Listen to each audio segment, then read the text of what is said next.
WTF Nation Radio. WTF Nation Radio.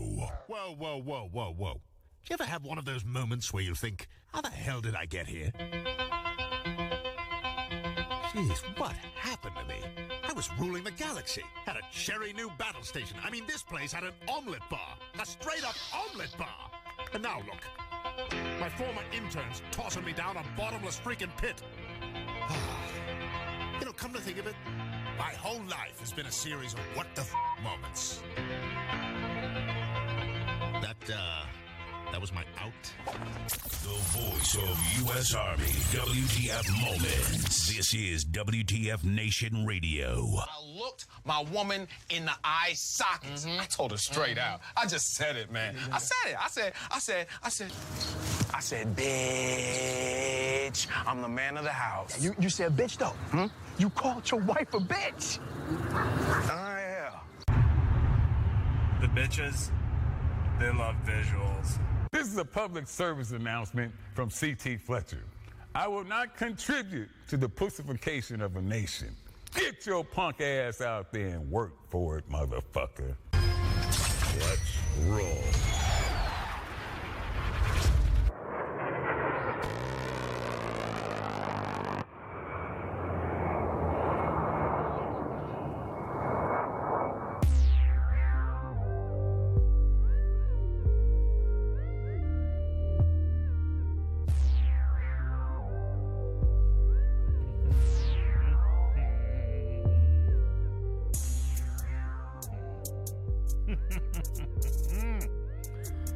What is going on? WTF Nation Radio's Monday edition with Ice and Flash. Man. Woo. It's a Monday. Did you have a day off today, Flash? Of course I did. No, I had but- a beautiful President's Day off. It's been spectacularly lazy. And considering all the snow that's coming towards the Washington, D.C. area, I'm probably not going to actually go in maybe at all this week. So it's been great. Fucking shammer. Yeah, broadcasting live from the Functional Veteran Center of Excellence. This 18 February. God, 18 February. Loaded. 18 February. Man, 2019's only been in gear for a month and a half.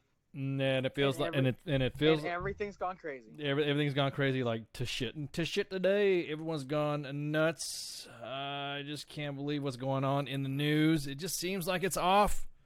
The news is off right now.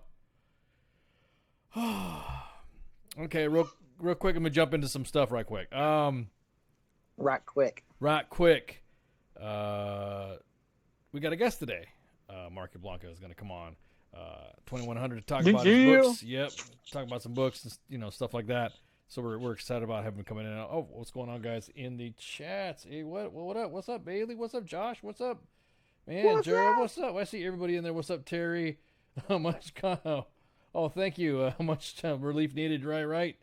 I hear you. Yay. What's up, Spencer? What's up, Dale? What's up to the Army recruiting?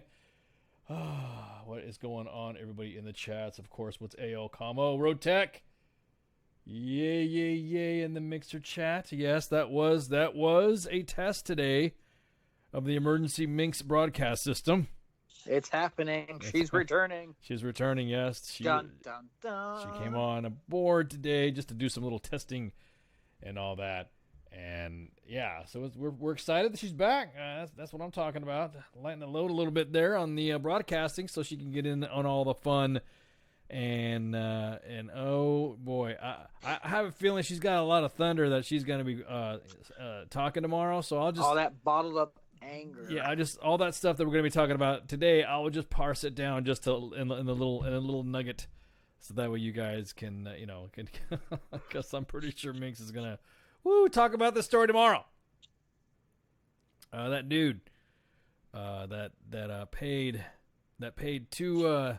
We're gonna start with this one first. Yeah, okay, cool. Yeah.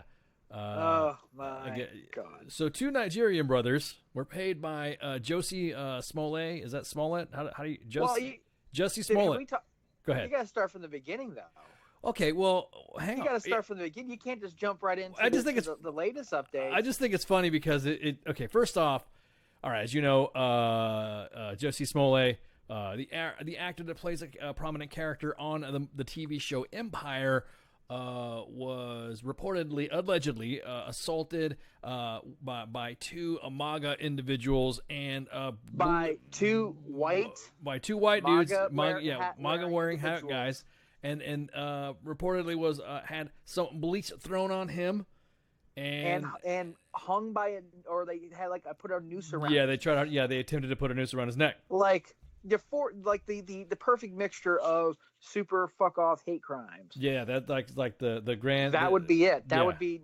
This is 1960s Alabama and Georgia. Yeah. That's exactly what that was. Right. Exactly. That was reported. So of course the rage machine kicked. Well, of course you want to hear some stuff like that. You're like, wow, that's fucked up. You don't want to hear about something like that happen, and then. It be true and all that, and then the Chicago police, obviously, this was an Aurora. The Democratic presidential candidates jumped in, dude, and including Kamala Harris. Well, you're already jumping into politics, man. I was just talking about what the police were doing. We're just talking that when this happened, he had Smollett had a ton, or Jussie, whatever you want to call him, had a ton of support. But he wasn't but the weird thing is there was cracks in the story from the beginning that two men jumped him, yet they couldn't find anyone. Well, and that's where the Chicago police were asking for questions. They did put out a bolo and reported pictures of all that, and everything it was starting to look like there was people of interest and all that. And then they even here's some funny things from the start, even before the latest updates, is they interviewed Jussie to kind of figure out, hey, what happened. They even asked that their tech guy can look at his phone, which to me already sounded a little weird. What's the correct pronunciation of his name? Jussie. Right now. It's Jussie. It's Jussie. Yeah, okay. The only reason why I know that is because I watched his ABC exclusive interview, and we'll get to that. But the tech wanted to look at his phone. He didn't want to do that. And the police were like, all right, cool. And we're trying to find anything, but they couldn't. Then all of a sudden, one camera had two men in the vicinity. It's dark, so it's super hard to see. You can't even tell who they are. Yeah. Of course. Didn't help. So those people became a person of interest. Right. A couple times went on. Jussie Smollett, who's not happy with how the investigation is going, especially that people are calling that this seems fishy. This doesn't, things aren't adding up. This seems a little too, potentially too perfect to be real. So he does this ABC News interview where he is steaming mad. He is cussing on. Well, it's not live, but he's cussing. And there were interviews like, "Why are you mad?" He's like, "Who would make this up?" And I'm almost quoting verbatim because I just watched it. Who would make this up? Who would add to this? Who would do anything more than what it is? I want you to remember that. She's like, "Who are you mad at?" He was like, "I'm mad at people who did that." Are you mad at? Who are you mad at? I'm mad that people are trying to quote. People are trying to say that I'm lying. His lawyer came out and was saying stuff, but then the latest news came out. And then go ahead, I'll let you talk there. So the latest news has come out that apparently Jussie had paid two guys from Nigeria to do this setup to make it appear as if he got beat up to substantiate the story. The two men on the video, instead of being white males, were black males. Both of them had connection to Jussie Smollett. One being his personal trainer. Now so they brought him in and started talking to him. They were arrested. They were arrested and brought in for questioning, but then later released and are now considered not suspects at all because the big thing was they got them, and then they saw that they purchased rope around the time, and of course that seems very fishy and bad. But then they told the DA or whatnot, he wanted us. He orchestrated this to happen. And then they were later released and are quote consider not consider suspects anymore. Jussie Smollett's lawyer came out. Smollett. Jussie Smollett. It's got a great voice, though. I hate to see somebody Whatever. go down in Yeah, flames. yeah, okay, whatever. Has whatever. a great voice. His lawyer came out and said that that he's because the police want to talk to Jussie again. They're like, things are end up. We need to pretty much come in. We need to have a talk. And the lawyer said that Jussie is devastated. Jussie is infuriated, and that anyone saying that this didn't happen is lying, and that Jussie Smollett is sticking with his story and is not going to come in. So you have someone who's not coming in to talk to the police. You have two men that aren't red cap wearing white guys, and so just one. So here's the big kicker, that in Illinois, reporting, and he can be charged if this becomes he didn't do it or he orchestrated this is a lie. He can be brought up on charges of filing a false statement, which in Illinois is a felony, carrying a 3 to 5 year prison sentence. Granted, he's rich, so he won't do 3 to 5 years. He might do, maybe probation or make a big public apology. But you've got a story, you've got a white guy bad story with no white guys. You have you have two black men from Nigeria. Yeah. Both of them have ties to Empire. I think one actually worked on Empire. The other one is Smollett's personal trainer, which Smollett needs to go back to the gym because his personal trainers are jacked. I think they would have whooped his ass a lot more if they were really trying to beat him up. But the whole story just was kind of cracking from the start, and has, after this bombshell thing, has fallen apart. And the funny thing is, and Chip, pretty much clued me on this one. All the people, Nancy Pelosi, Kamala Harris, all the ones that were saying that this racism bad, this is the product of the president, and all that, have all deleted everyone that I've looked for have deleted those tweets. Everyone is ducking and covering because we talked last week about racism for about the whole first hour. I have a big problem with it. It's the worst part of the U.S. society, and it's something in civilization that might never go away, but we just have to deal with it. What I cannot stand is then trying to pin whatever he either got. Maybe he got jacked for money or whatever, but trying to start, to get everyone riled up off of a false claim is atrocious. It's horrible. And it's atrocity. And many black leaders are coming out saying that this could have started a race war. This could have been like, almost to the same level, probably not the same level, but, it could have been on the same realm of, the riding on the bus in Birmingham, Alabama. Like, this is the kind of stuff that starts big fights. And you in Chicago, you have a story of two white men using a noose and hanging someone and dumping, I didn't know it was bleach. All I heard was an unknown substance, but dumping bleach on them is like, that's 1960s Alabama, Georgia, Louisiana type stuff, not Illinois. That's not 2019. And one part of me is glad that people, I'm sure it happens. I'm sure fuckers do this shit, every so often, and special place in hell for them. But I'm glad that this might not be the case. But then I'm heartbroken that somebody, for whatever reason, and it's because they not only said racial slurs, but they called said things because he's gay also. To me, that's a double tap of just this horribleness. But what worries me is that this is going to hurt when the people that actually this happens to them turns into a crying wolf. The same thing with the whole Me Too movement. How many people have we seen that have been falsely claimed, like the quarterback in Winston and Florida State? the Duke University lacrosse folks that were. Yeah, you're talking about Jemias Winston. Yeah. Like all the folks that granted there's tons that happen, but the ones that for all the fake ones delegitimize the ones that actually happen and make everyone, instead of believing women, you're right, like we heard during the Kavanaugh thing, you're right, instead of hashtag believe women, it turns to hashtag side eye. Are you sure you're not? And that's the problem we have. And the same thing with this. How are we going to trust it? What happens if something later on somebody actually does try to does a hate crime and beats the shit out of him because he's black and gay? Are we really going to believe him then?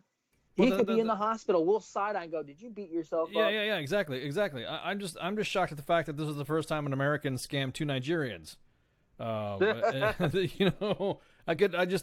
jokes, the memes of this are awesome that I've already seen. Now, again, I'm not downplaying what the race relations we have in this country. Obviously, of course, it's fucking bad, and like you said, it detracts from the actual racist assholes that are out there doing their shit. However, what's funny, I couldn't even imagine the scenario. Of how it was presented. Like, how is it presented? How I couldn't even. How could you approach this? I mean, could you could you imagine those two guys just sitting around there? Hang on. You know what? That reminds me. Hang on. You saw the movie Coming to America, right? Yeah. Well, so it's the Usundaro brothers. So they were initially considered persons of interest, were detained, and then became potential suspects. Police said when they were threatened with battery and hate crime charges, they flipped the switch quickly and they agreed to work with the detectives. Sources say, and this is the full quote from Smollett.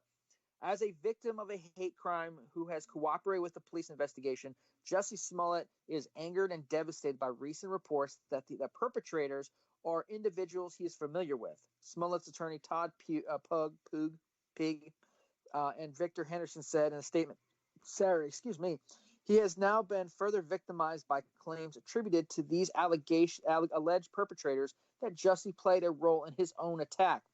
Nothing is further from the truth, and anyone claiming otherwise is lying. And one of the purported suspects was hired to ready him physically for a music video. But it's funny how quickly things change. The direct shift in the probe is the latest in the fast-changing story that started with Smollett reporting to police he was attacked in the early morning hours of January 29th. So this, in 15 days or something like that, we've already had such a big change. And here's the quote from the Bureau of Detectives, Chicago Police.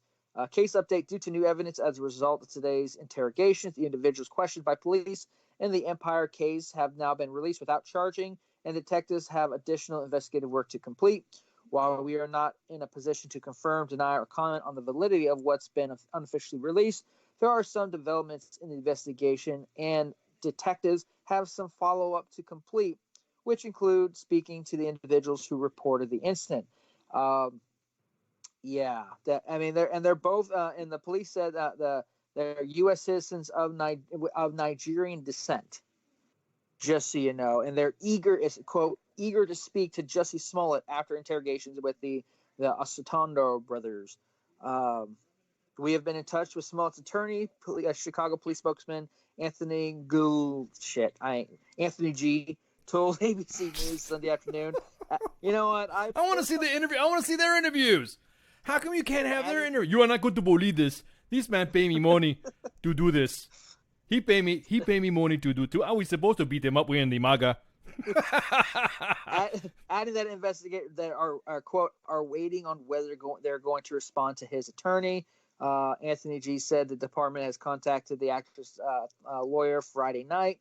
We have made our intentions clear, he said. On Sunday afternoon, Anthony G. posted a statement on Twitter saying, "We are not in a position," we've already went over that. Spokesperson for Fox, which broadcasts Empire, declined comment. Saturday night, early Saturday, after the brothers were released, police said that they had new information. It's police confirmed phone records. Police confirmed phone records show that during the attack, Smollett was on the phone with Brandon Moore, his music manager. Both claimed that the alleged attacker yelled "MAGA country." I hate that. Oh, thing. we are going to scream MAGA country. Sorry. Police raided the home of the brothers Wednesday night to search for possible evidence and retrieve shoes, electronic devices, bleach, and a red hat, among other items. According to the photos of the inventory log confirmed ABC News, the inventory log first reported to the CBS station, blah, blah, blah. It's unclear whether forensic results have come back on any of the seized items on the inventory log. So you have potentially an actor, not just an actor, you have an actor, a manager, and these two brothers, and maybe the two brothers, they said, hey, we were paid to do this, and that's why they're getting off without charges. But, I mean, not just this got to be more than just filing a false claim. Like, it's a false police report, dude. It's got to be something like that. I mean, because you got to think about this. You know how people considered a hate crime No, what I'm saying. No, I'm just saying. But I think. No, here's the thing, and here's what makes me mad about this is that who was that dude? Cory Booker, Spartacus, went up and said that we need to have anti-federal lynching laws, which that means that he doesn't know what he's talking about. So just like when you accuse somebody of rape and it didn't happen, you should be given the punishment of what you accuse somebody of doing. So if you file a false report of a hate crime, then you should be punished by the sentence or up to what the hate crime would have been had it been actual to the individuals that you said were the perpetrators, which was not. Hey, you want to put your tinfoil hat on for this one? Ooh, so yeah. the anti lynching law thing. I failed to go through one of the houses like 2 weeks before the there's another anti-lynching law or something, that a bill that was going through that failed to go through. Camille Harris and Jussie Smollett are really close friends. 2 weeks after the bill that she championed fell through, this happened, and he was lynched. I'm just saying. He wasn't lynched, though. He just... They put it on him. They tried to put it on him. That's what I'm saying. But it didn't... I mean... You can't... Yeah, I mean, technically he wasn't lynched, but when does technicalities really run into people that are like, are doing this kind of shit? To me, this is Flash speaking, if you're perpetrating a hate crime, but you're organizing it and saying it's a hate crime, and that white men did this, and it's all it's all the stuff that screaming MAGA country. You know who they're talking about, wearing the red MAGA hats. You know who you're talking about. Is that almost, to me, if this is a false allegations, they organized whatever with the brothers to do it, and the music manager who said, "Oh, I heard it too."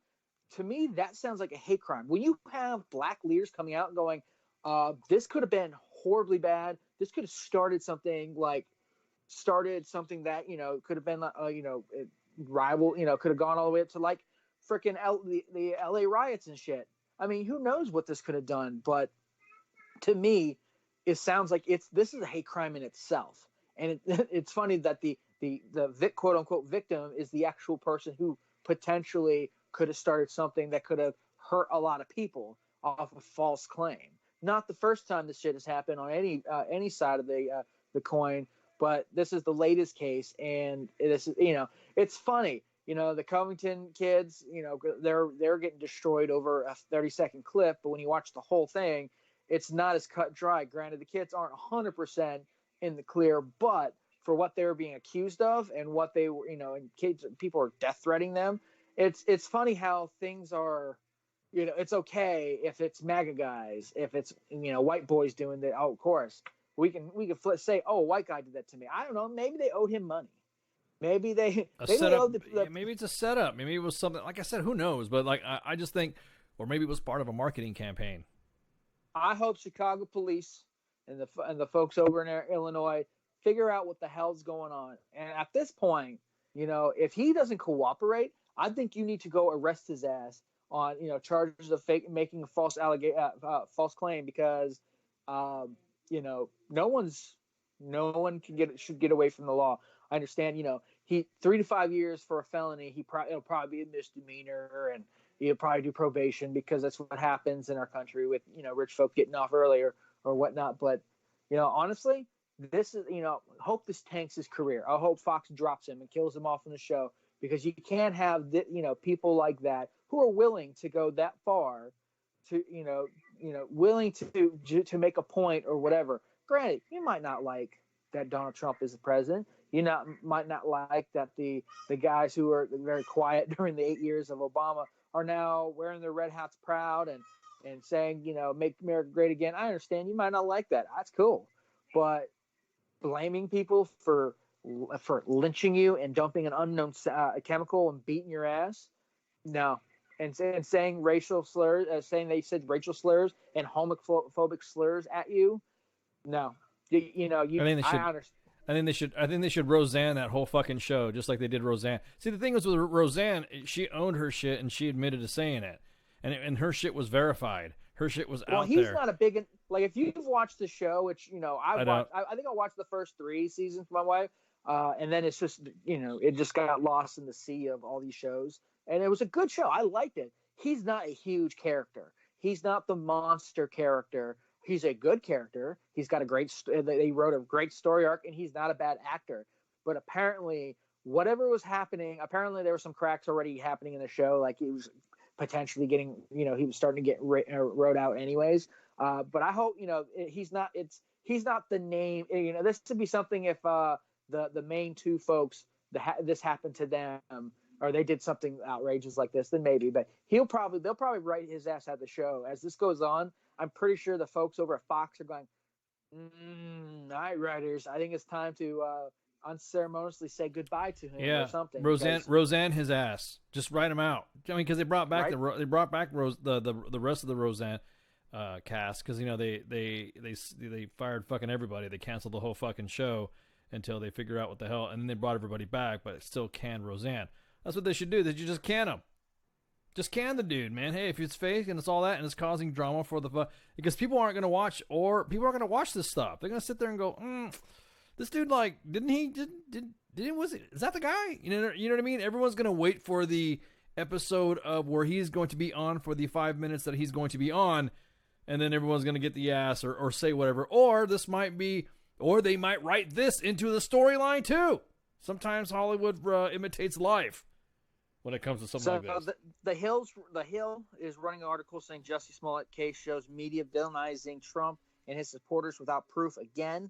Hashtag Jussie Smollett hoax is trending right now. Kamala Harris they confronted her about her modern day lynching tweet, and she says that pretty much we're still waiting for the facts to come in.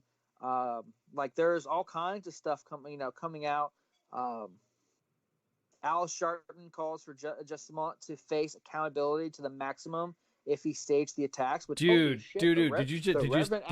say Al Sharpton? Is that why it's snowing in Vegas right now? Because Al Sharpton said that? Mm-hmm. Harris and Booker call for judgment on Jussie Smollett case to be withheld until investigation is complete. Really? Y'all were for breaking calling for these kids to these 16, 17-year-old kids to never frickin' find a school and screw their future off of a 30-second video. But potentially this could change, and y'all be quiet. See, I hate the double standard. The double standards. CNN has an article. Jussie Smollett's career awaits outcome of his case. Actors was upset that earlier threatening letter didn't get enough attention. What threatening letter is he talking about? See, that's the thing. What there was a threatening letter? What was the threatening letter? That right there, that sounds manufactured as well. What threatening letter is he talking about? Hey, just for a sidebar, that Caitlyn Bennett, the machine gun girl from whatever, I can't stand her at all. And every time I see her tweet something, I realize that I'm a little dumber. Oh, you're talking about that blonde that walks around with a rifle on campuses and shit. Yeah, the machine gun, whatnot. I can't stand that bitch. Okay, that was a sidebar. See, go ahead. I'm just like, because I'm looking through Twitter. CNN an hour ago says Chicago police believe actor Jussie Smollett paid 2 men to orchestrate an assault on him, according to 2 law enforcement sources. Oh, look, and Anderson Cooper, who I think made a bunch of statements about this, is going to be on Full Circle. So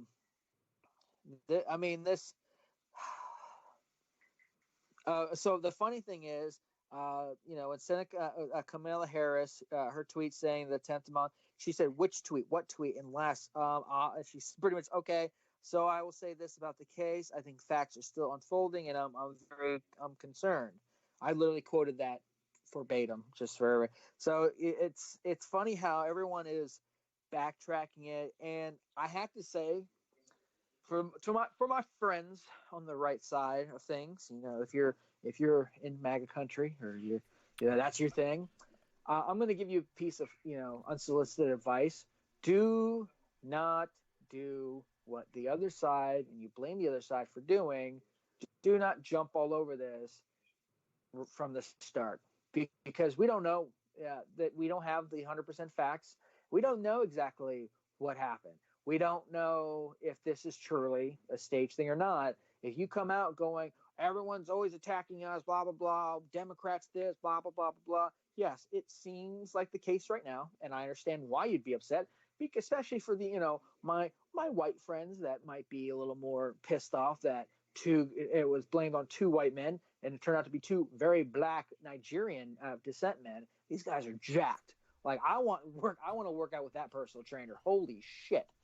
Yeah, they're pretty. Do what the Democrats do every time they get a 30-second footage that makes someone look bad.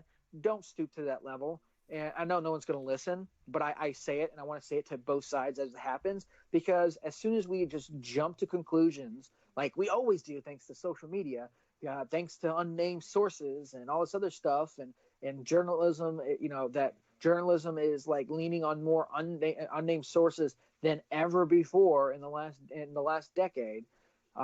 Since it's so easy for the 24-second news outlets to get things, do not base everything until you always say this, dude, don't say anything until all the facts come out. When it's somebody of your side of the aisle getting pinned up or hemmed up about something, don't jump on the other side and do the same thing they did. I know you're going to. I'm just saying don't, because this is my unsolicited, maybe we can be a better country if we stop being douchebags to each other just because one fucktard is doing something stupid. But this is pretty bad, though. I just don't like. I mean, you're right. I just don't like the back and forth of everyone going, see, because it's funny. They're both saying, see what happens when you have hatred. See what happens when you have a president. I'll be honest with you. There was a president before him and a president before him that were saying some stupid shit that didn't go cause all this drama. That didn't go cause all this people. Now, he may have made light of specific issues, the past president and the one before that and the one before that. They may have made light of issues that everyone held serious, but no one president is going to be the one that's spitting out saying that he's the reason why there is hatred, or his policies and the way he sees stuff might be something that might be a little touchy to some individuals. But as far as like him I don't like it when see what happens when there's hate, and see what happens when there's hate, and see what happens when there's hate. And the next thing you see these same people that are saying that want me to take them seriously by wearing anatomically correct hats on their heads of a JJ's, and then you see them assaulting people to rip shit off. I'm just to me it's not it's like you were saying, it's a double standard, and it just fucking annoys the fuck out of me that everyone's talking about it's all the president's fault. But then you look at the rest of the vitriol going back, it's everybody's fucking fault. Everybody's fucking fault doing this shit. They're all pointing the finger. They're all blaming somebody else, and so fuck it. It's their fault. All of them. I think the dumbest thing he did was doing the interview with ABC, because he was so adamant. Like, he was so angry. Like, he's not even this good of an actor on Empire. But holy shit! And I sent you a picture. Oh my god! I just saw it. Please go ahead. Go ahead. You should throw that up. We just talked about not adding. Okay, fuck it. Fuel to the fire. Fuck it. I can't believe you just.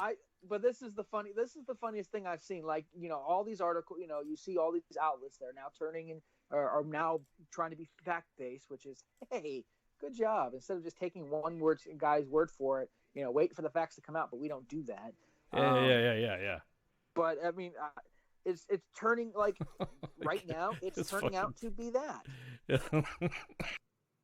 And if you didn't know, Las Vegas and the valley there is getting 2.5 inches of snow, which it hasn't happened in a long ass time. But that's great because that means hopefully California will be out of a drought, and Nevada and Arizona will hopefully be out of a drought thanks to a shit ton of snow they've been getting on the mountains that will melt in the springtime, fill up the reservoirs, and hopefully give people all the fresh water they need. So, and maybe because Al Sharpton said that and I agree with Al Sharpton. I won't call him Reverend because I've never seen him, preach at a service. Is he a Reverend? He technically is the Reverend Al Sharpton, just like it's the Reverend Jesse Jackson. But Al Sharpton's right. And as much as say that again. Say that again. What did you just say? Al Sharpton is right. I know it's weird. As much as a lot of times I can't stand Al Sharpton because when, recorded when at 2040. Alexa, take a snapshot. Record this at 2040. When he was on MSNBC, he used to just like pepper. He would just while out anything. He just said what everyone's on his mind, and not in a good way. For someone who is very like doesn't matter. The judges and juries make calls on whatever case. It doesn't go the way he thinks it should, and he now demonizes their court and stuff like that. For him to call out a fellow black man and say he needs to be held accountable means that either they realize that this is more severe, and could this is just to me this feels like it's taking race relations 3 more steps backwards. Right. And it's hurting us in total. And and I agree with Al Sharpton. He should be held accountable because it's just. This fucking shit shouldn't be happening in 2019. There we go. But again, in the 80s, we had people who were dressing in KKK and blackface, and yet fucking governor and lieutenant governor are still in office and aren't resigning or anything. Fuck you, 24-hour media, and you're falling apart on that story. Even though we got 2, a sexual assault perpetrator and a racist son of a bitch, the head of Virginia government. Oh, I'm so fucking pissed. Dude, man, I'm about to say you're like on fire with this shit. You took out the steam of my rant. I was gonna play some rant music, but we kept getting dinged on the rant music, so I'm gonna go ahead and stop with that. Is that why I do it? Jay already makes up some of our own rant music because it seems like everything that we play it's now because of the Facebook algorithms. Our fault that we play some of your rant music. So yeah, it just. I know it's frustrating, man. I know it. To me, the way I see it, everyone should have just kind of like waited and see what was happening. It looks like everything is CNN's pointing running to a video saying "rush to judgment?" ? You bastards. Yeah, they did rush to judgment. They rushed to judgment, but they rushed to judgment on the wrong person. Casey says in the chat, this is going to make it hard for individuals to want to speak up now who are actually victims of this shit, like real victims. And that goes for a hate crime or a sexual assault. There's going to be something like that that's going to come out, and then the next thing you know, what? Hey, what's up, Terry? I didn't see you in there. What's up, Terry? But I don't want to come out. No one.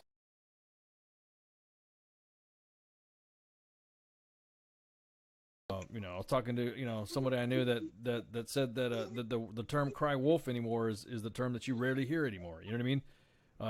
That generation of crying wolf doesn't know this generation doesn't know what crying wolf means at all. They're like, what does that mean? You tell the story about the boy who cried wolf, no one will know what that means. Because of that shit. But, yeah, I hear what you're saying, man. It's just frustrating due to the fact that you don't get the full story of it, and then you get immediately, instead of talking about what was the issue or what supposedly had happened, immediately went straight to the administration, the president, the way people are, people who wear Trump hats, people... And I'm thinking, are we sure this is? I mean, if anything else, the media is like. I think it's funny just watching just eating the popcorn, watching this shit. It's just when it first came out, I was pissed off. That kind of shit that has no place in our society, and I agree when Kamala Harris and Nancy Pelosi and them said that stuff. What I don't agree is them deleting their comments. It's okay.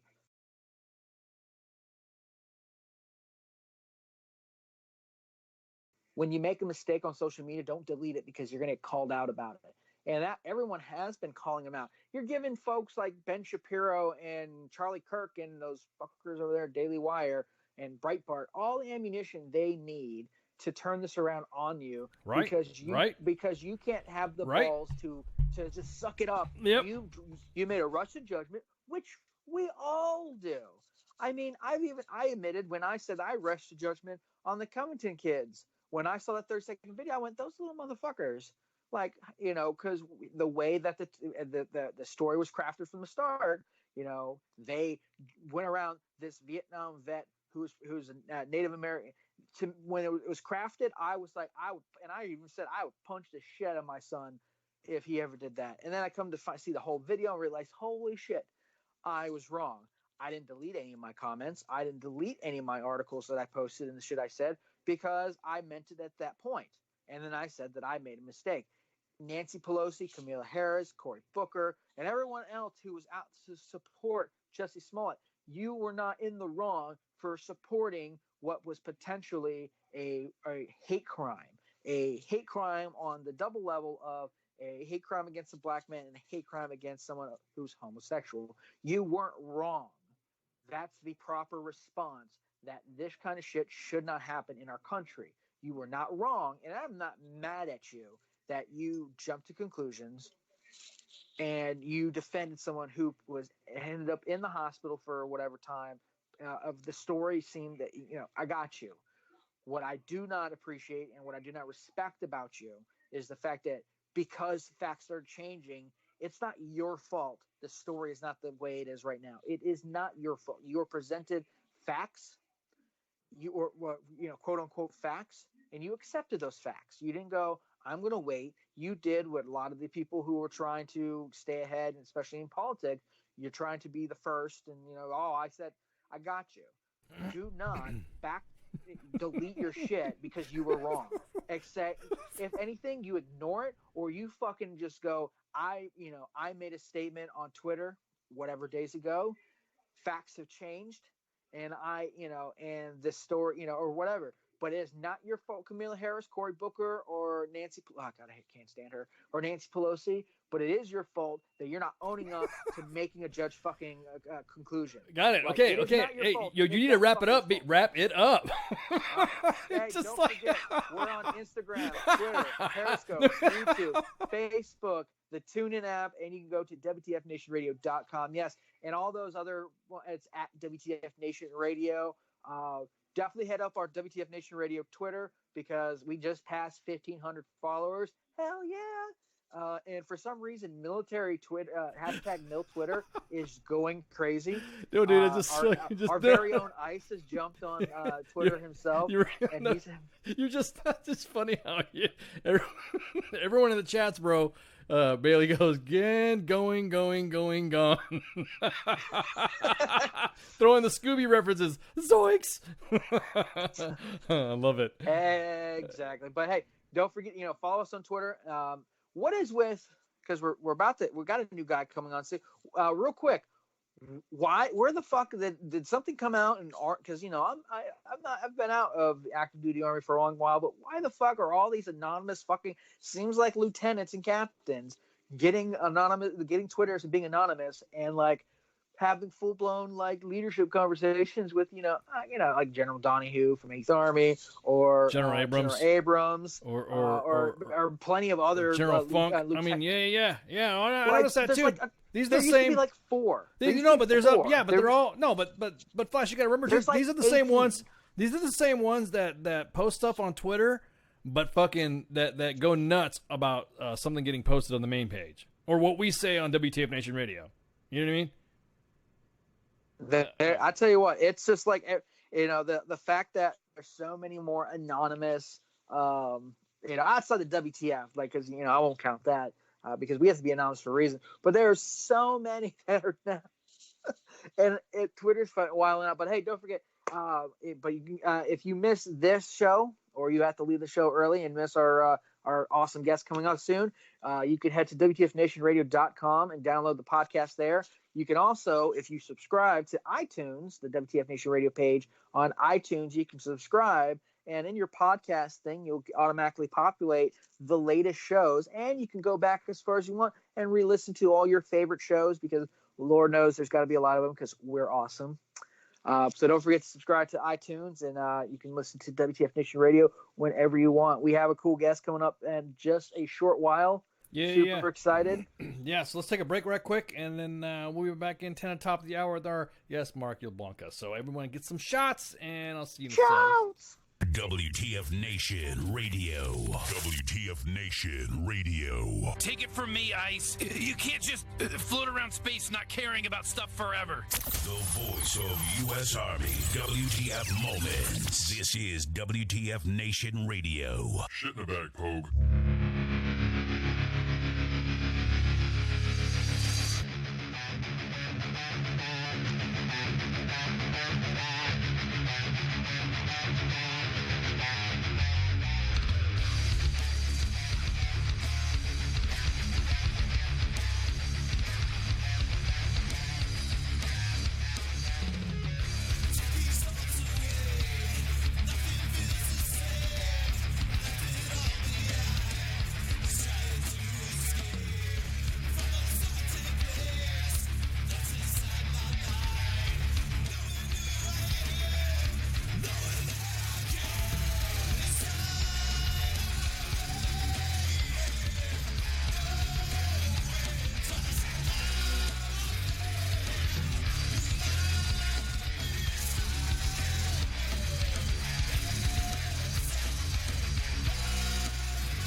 What it is to see when you look at me deep into the photography. I don't really need your sympathy, just tell me your thoughts. Have I got what they got, and is it a plot done for naught? Am I not like you because I do what I do? Who knew that I could lose a few of you cause I bleed blue? But it's true, I know cause I see it every day as I work and I sleep the day away. Like you I have pain and like you I have fear. Can I pay all of the bills and still make it through the year? Will I make it home alive? Should I pray to the sky every day and every night? Will I hold you by my side? But in the public eye, I don't even have a heart. A robot of the system moving only when I'm told to start. Rip apart my art, I'm strong like a flower blooming. You got it all wrong, I know I'm breathe, I breathe. And like you see, I see. And like you need, I need. And like you bleed, I bleed. Don't treat me like an object, I'm tested and proven. Mind, heart, and soul, I'll always be a human. Like you breathe, I breathe. And like you see, I see. And like you need, I need. And like you bleed, I bleed.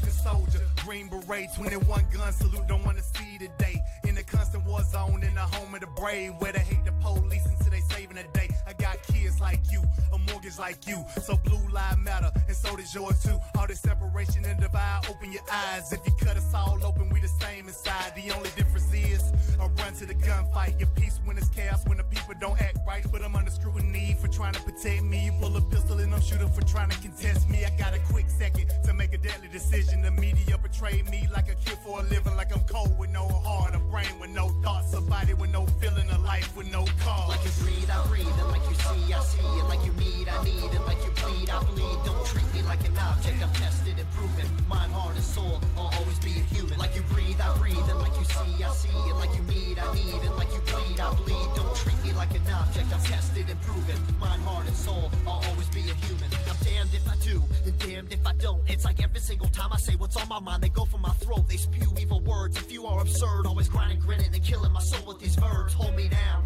like I can't gasp for air. I'm closed inside of a box, like I'm inside Fort Knox. Every time that I'm there, I don't know why they think that I'm different from you. All that's true is I'm a like you breathe, I breathe, and like you see, I see, and like you need, I need, and like you bleed, I bleed. Don't treat me like an object, I'm tested and proven. Mind, heart, and soul, I'll always be a human. Like you breathe, I breathe, and like you see, I see, and like you need, I need, and like you bleed, I bleed. Don't treat me like an object, I'm tested and proven. Mind, heart, and soul, I'll always be a human. Like you breathe, I breathe, and like you see, I see, and like you need, I need, and like you bleed, I bleed. Don't treat me like an object, I'm tested and proven. Mind, heart, and soul, I'll always be a human. Like you breathe, I breathe, and like you see, I see, and like you need, I need, and like you bleed, I bleed. Don't treat me like an object, I'm tested and proven. Mind, heart, and soul, I'll always be a human.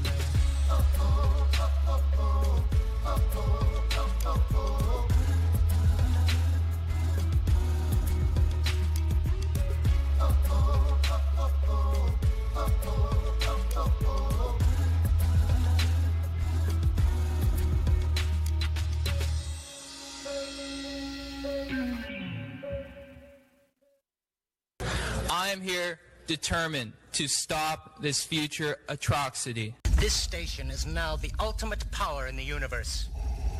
I suggest we use it. The voice of U.S. Army, WTF Moments. This is WTF Nation Radio. I find your lack of faith disturbing. Everything stated on WTF Nation Radio is to be considered the opinion of the person that stated it, and not an official representation of WTF Nation Radio or U.S. Army WTF Moments. Price does not include tax, title, or license. Some assembly required. Each item sold separately. Batteries not included. Objects in mirror are closer than they appear. If conditions persist, contact a physician. Individual results may vary. Keep out of the reach of children. Avoid prolonged exposure to direct sunlight. Keep in a cool, dark place. And please enjoy the show. Shots. And we're back. Part 2 of the Monday edition with Ice and Flash. And joining us right now is Marc Yablonka. What's going on, Marc? Hey, how are you? Is this Ice or is this Flash? No, this is Ice. Flash. He's better looking than me, so he's a PAO. I know you PAO guys are a little bit more attractive than. Yeah, right. And I Much know better looking. I know from doing a little homework that you're a sergeant major. So yes. Bird told me, Ice. Oh, me in Doxed. Well, thank you. Hey, so tell us about yourself, Marc. Well, I'm on tonight. Happy to be here with you gentlemen, and to talk about my new book, which is called Vietnam Bao Chi: Warriors of Word and Film, about combat correspondents and photographers who covered the Vietnam War, not as civilians, but in one of the 5 uniforms that found themselves, in Vietnam. I'm a military journalist, just by way of background. Yep. A lot of my earlier stuff that got into the Stars and Stripes, Army Times. I was a contributing writer to the AMVETS publication, which is called American Veterans, for some 15 years. I spent 8 years in uniform, but not when I should have, to be quite honest. Back in the day, I'm old enough to have been in Vietnam. I was one of those. I'm not ashamed to say, but I soon regretted that I had spent the war comfortable, studying in university in what was called a 2S deferment. And not too long after that, I began to really regret that I had not done my part for our nation during those times. Hence, my diving into military journalism to, in some way, make up for that and concentrating on the Vietnam War, the war of my generation. I did get the chance to serve to put on the uniform right after 9/11. However, a good friend of mine who does have the Army on his resume and was in Vietnam as a civilian reporter called me one day. He was a major in what's called the California State Military Reserve, a state defense force, and of which there's 37 in the country. And at the time, it was a long time ago, I was 50 years old, and I said, Jim, what are you talking about? I'm 50 years old. He says, doesn't matter. In our unit, the mandatory out is 60.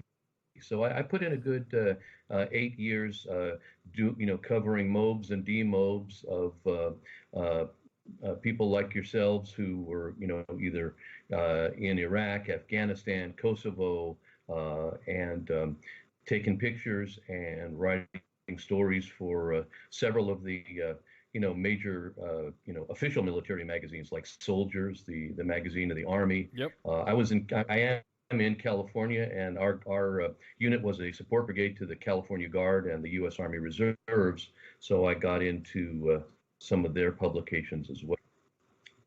So you're when you did Distant War, we can go through the whole bibliography. I'm fascinated because it's what made you choose Vietnam? Because I know, I'll be honest with you, when you see, aside from Forrest Gump, We Were Soldiers, right. the niche now for a lot of storytelling is mostly based on the global war and terror. So what made you want to stick to what made you go the Vietnam route? Well, again, I think that it's the war. It was the war of my generation. And I truly feel that I have a mission to, in some way, make up for the fact that I also wasn't in Vietnam in some capacity, and I want to write about people who were, so that their legacies and their stories and their histories are preserved for future generations. I will say this. I also teach English Comp and creative writing at a school called Columbia College of Missouri, which has satellite campuses on several military bases in the country and down at Gitmo. And a lot of my students have OIF and OEF on their resumes. And so, as we can all agree, newer sabers are rattling, and right. It's my honor to be with some of those guys and gals, and to hone their skills as creative writers, and to get, if in any way possible, them to put down on their computers what they went through in Iraq and Afghanistan, Kosovo, and other places where our troops have been in recent years. Somebody asked in the chat right now, was the guy on Full Metal Jacket portrayed realistically? The Joker character that was portrayed by Matthew Modine, was that about as correct as a correspondent and being in a public affairs type environment? I kind of get what you're talking about. I think what you're asking me is that the way that most of the guys, and in the case of Vietnam, it was only guys, not gals, who served in the capacity of PIO, PAO, combat photographer, combat correspondent. I think you're asking me, if I understand you, how did they get into those MOSs? And it varies. Some of them, a good many of them went through DINFOS, which, as you're aware, now is at Fort Maryland. Correct. Back in the day, back in the Vietnam days, it was at Fort Benjamin Harrison, Indiana. So a lot of them went through DINFOS without having had any, pre-training in journalism or photography. Some came into the service having written for their high school, newspapers or photographed for them. Some actually, depending upon their ages, had while they were in college, were also working for their hometown newspapers or hometown TV stations. and had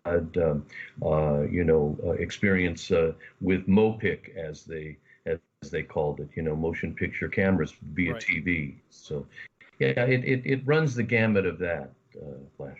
Yeah, so you're saying that they basically Joker was a how and his team what was his buddy's name in Full Metal Jacket? That was pretty much the quirkiness of it. Yeah, yeah. And I would say that would probably be, I remember the line, Jesus Christ, Joker, Stars and Stripes. Yeah, really. Yeah, exactly.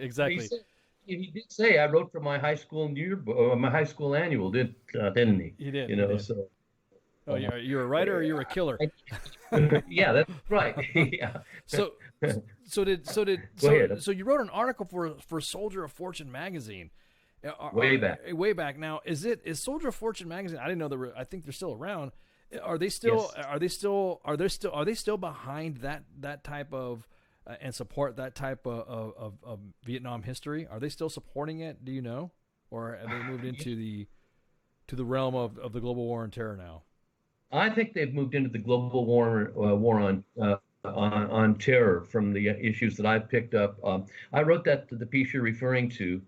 Interestingly enough, I've only written one piece for Soldier of Fortune, and that was a Vietnam-related piece that had to do with the Montagnards, the Hill Tribes people who supported the CIA and our Green Berets in Vietnam.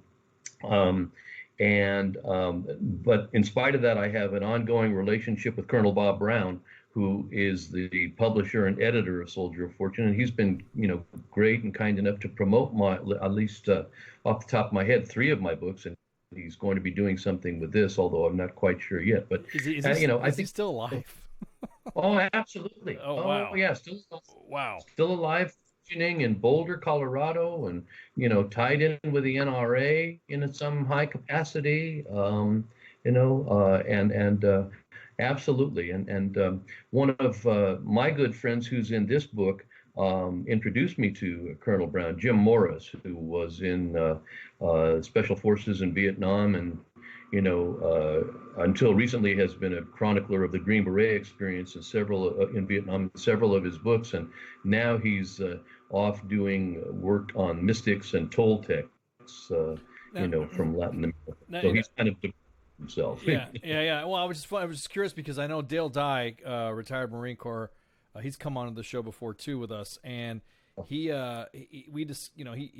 was a contributor to Soldier of Fortune magazine too, because I knew about Soldier of Fortune magazine when I was a kid because my dad was a Vietnam vet and he had stacks of those magazines in the in the corner on the end table, so I would always grab one and read about what he and Dale Dye would talk about. Right. Now, do you know anything about the Army's new security force assistance brigades? Have you read up on that?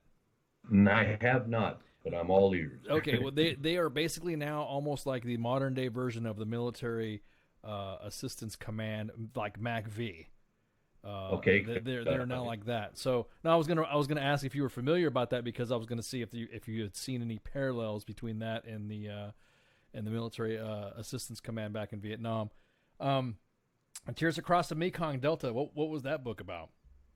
That was my book about what was called the Secret War in Laos, which was not very secret at all. Of course, the powers that be, mainly the CIA, tried to keep it a secret, but that didn't really last long. The entire war in Laos basically came about because the North Vietnamese broke the treaties that were signed in Geneva, the Accords. The first one going back, I think, to 1962, which was designed to keep Laos as a neutral country.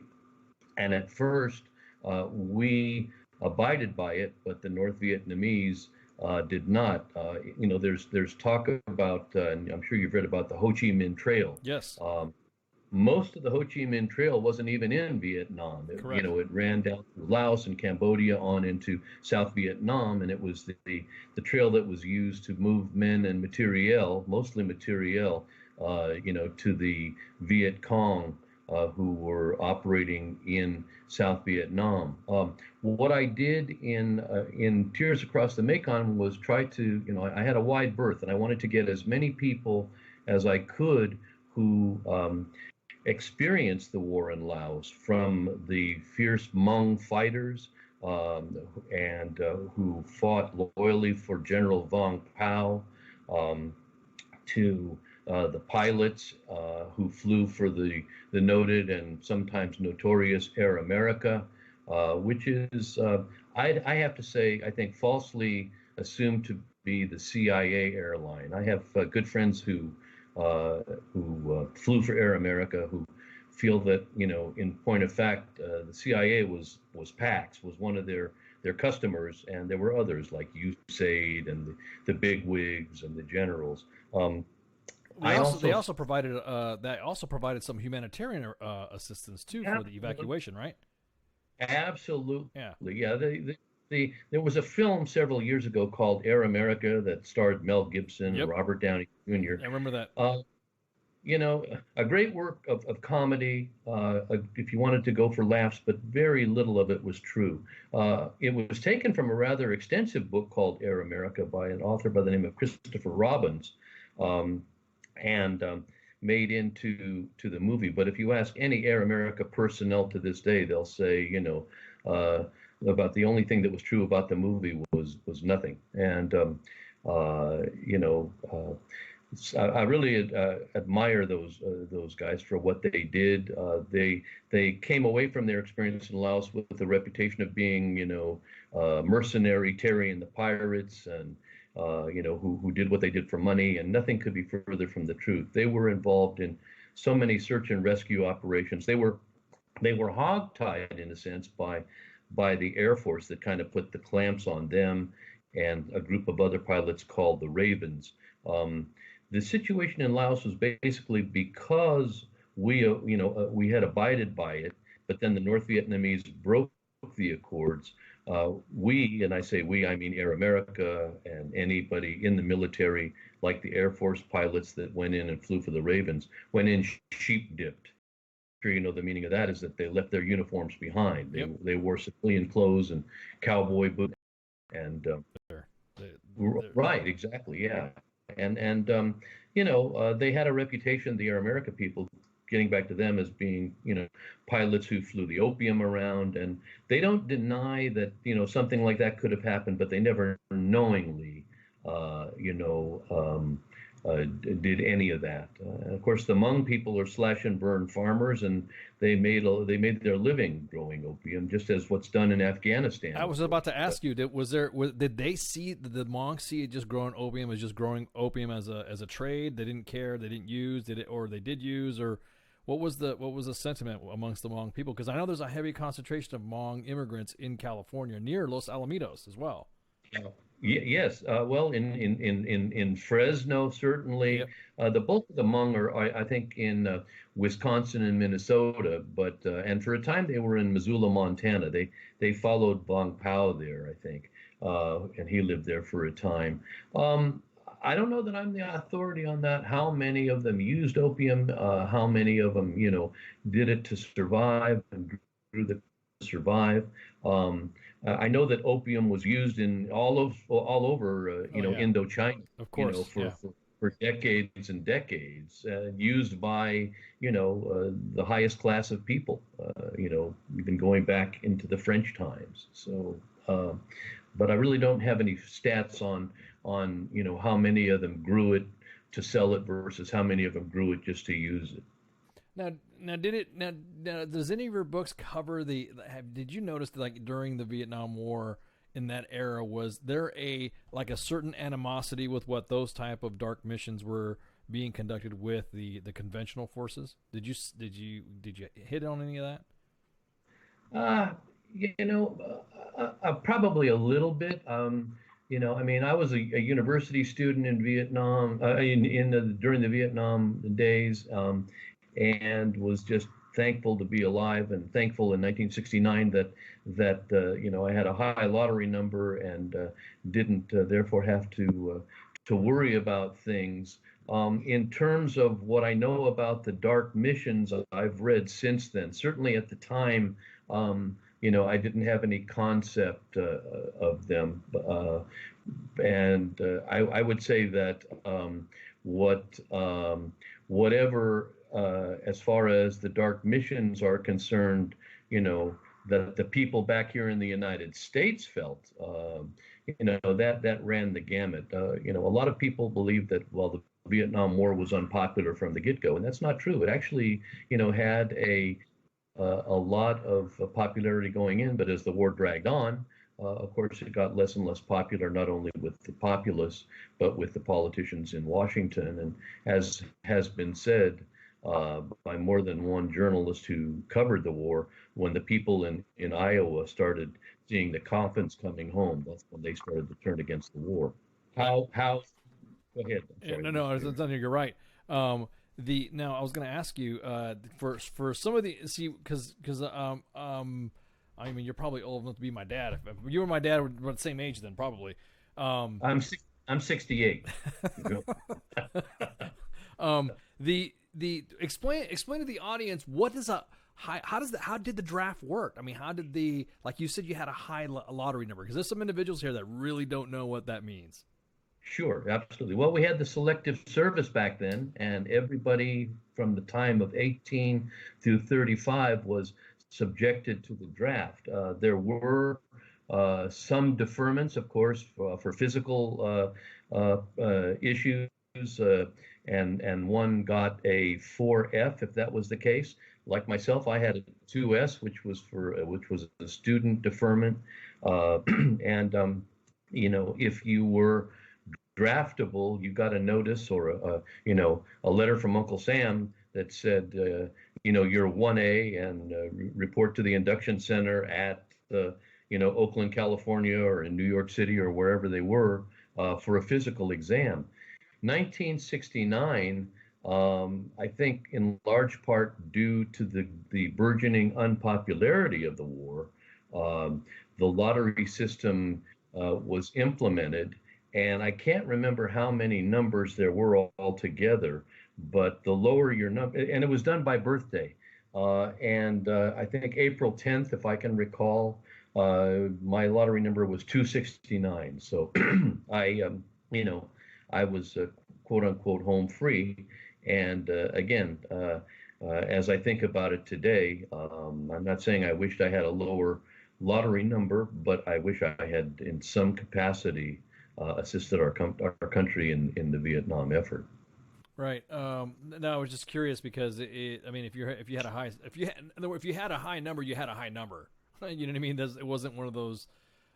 It was almost like, how can you compare it to the way the war is in Afghanistan? You know what I mean? After 9/11, we don't have a draft now, but right. If your number didn't come up, your number didn't come up. So right. Right. You wrote an article called "Still Laughing: Division Soldiers Remember Bob Hope." Yes. What was that article about?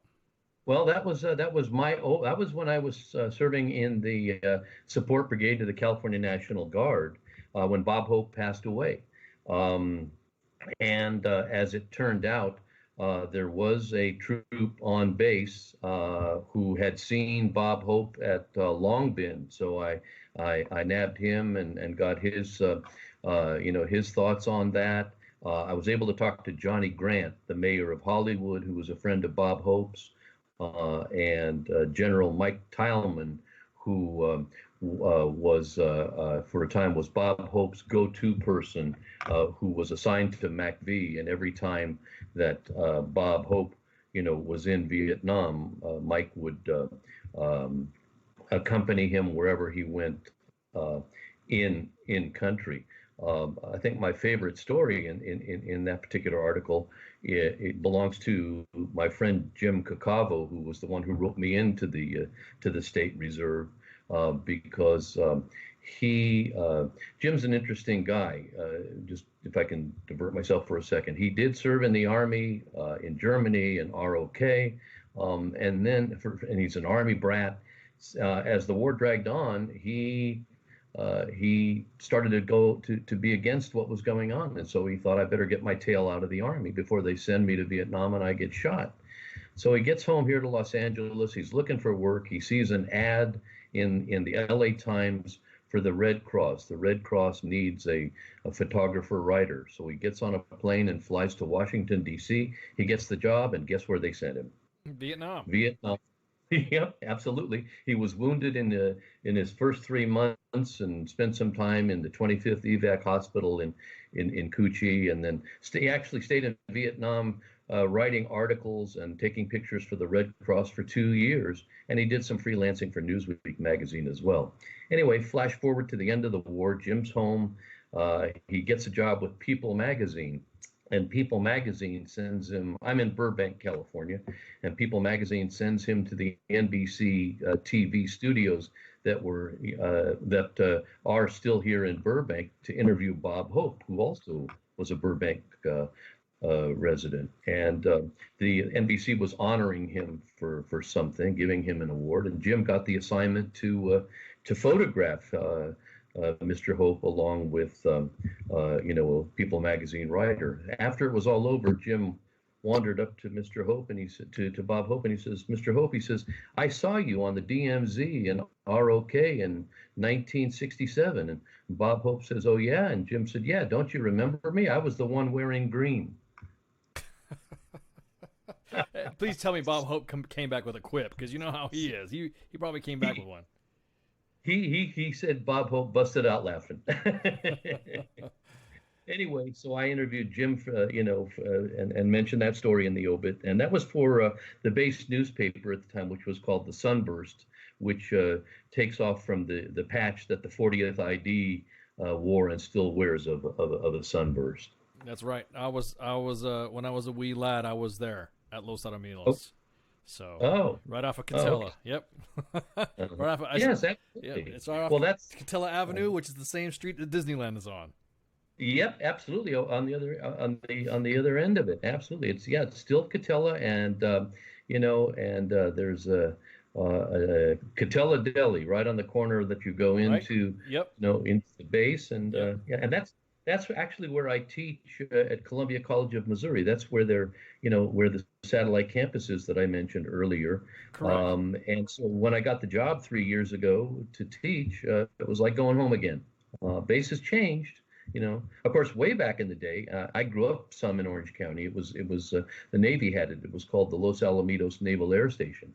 And then I think in the 80s, the Army took it over. But there are contingencies. There's a Marine unit there. There's a Civil Air Patrol, for the younger folks.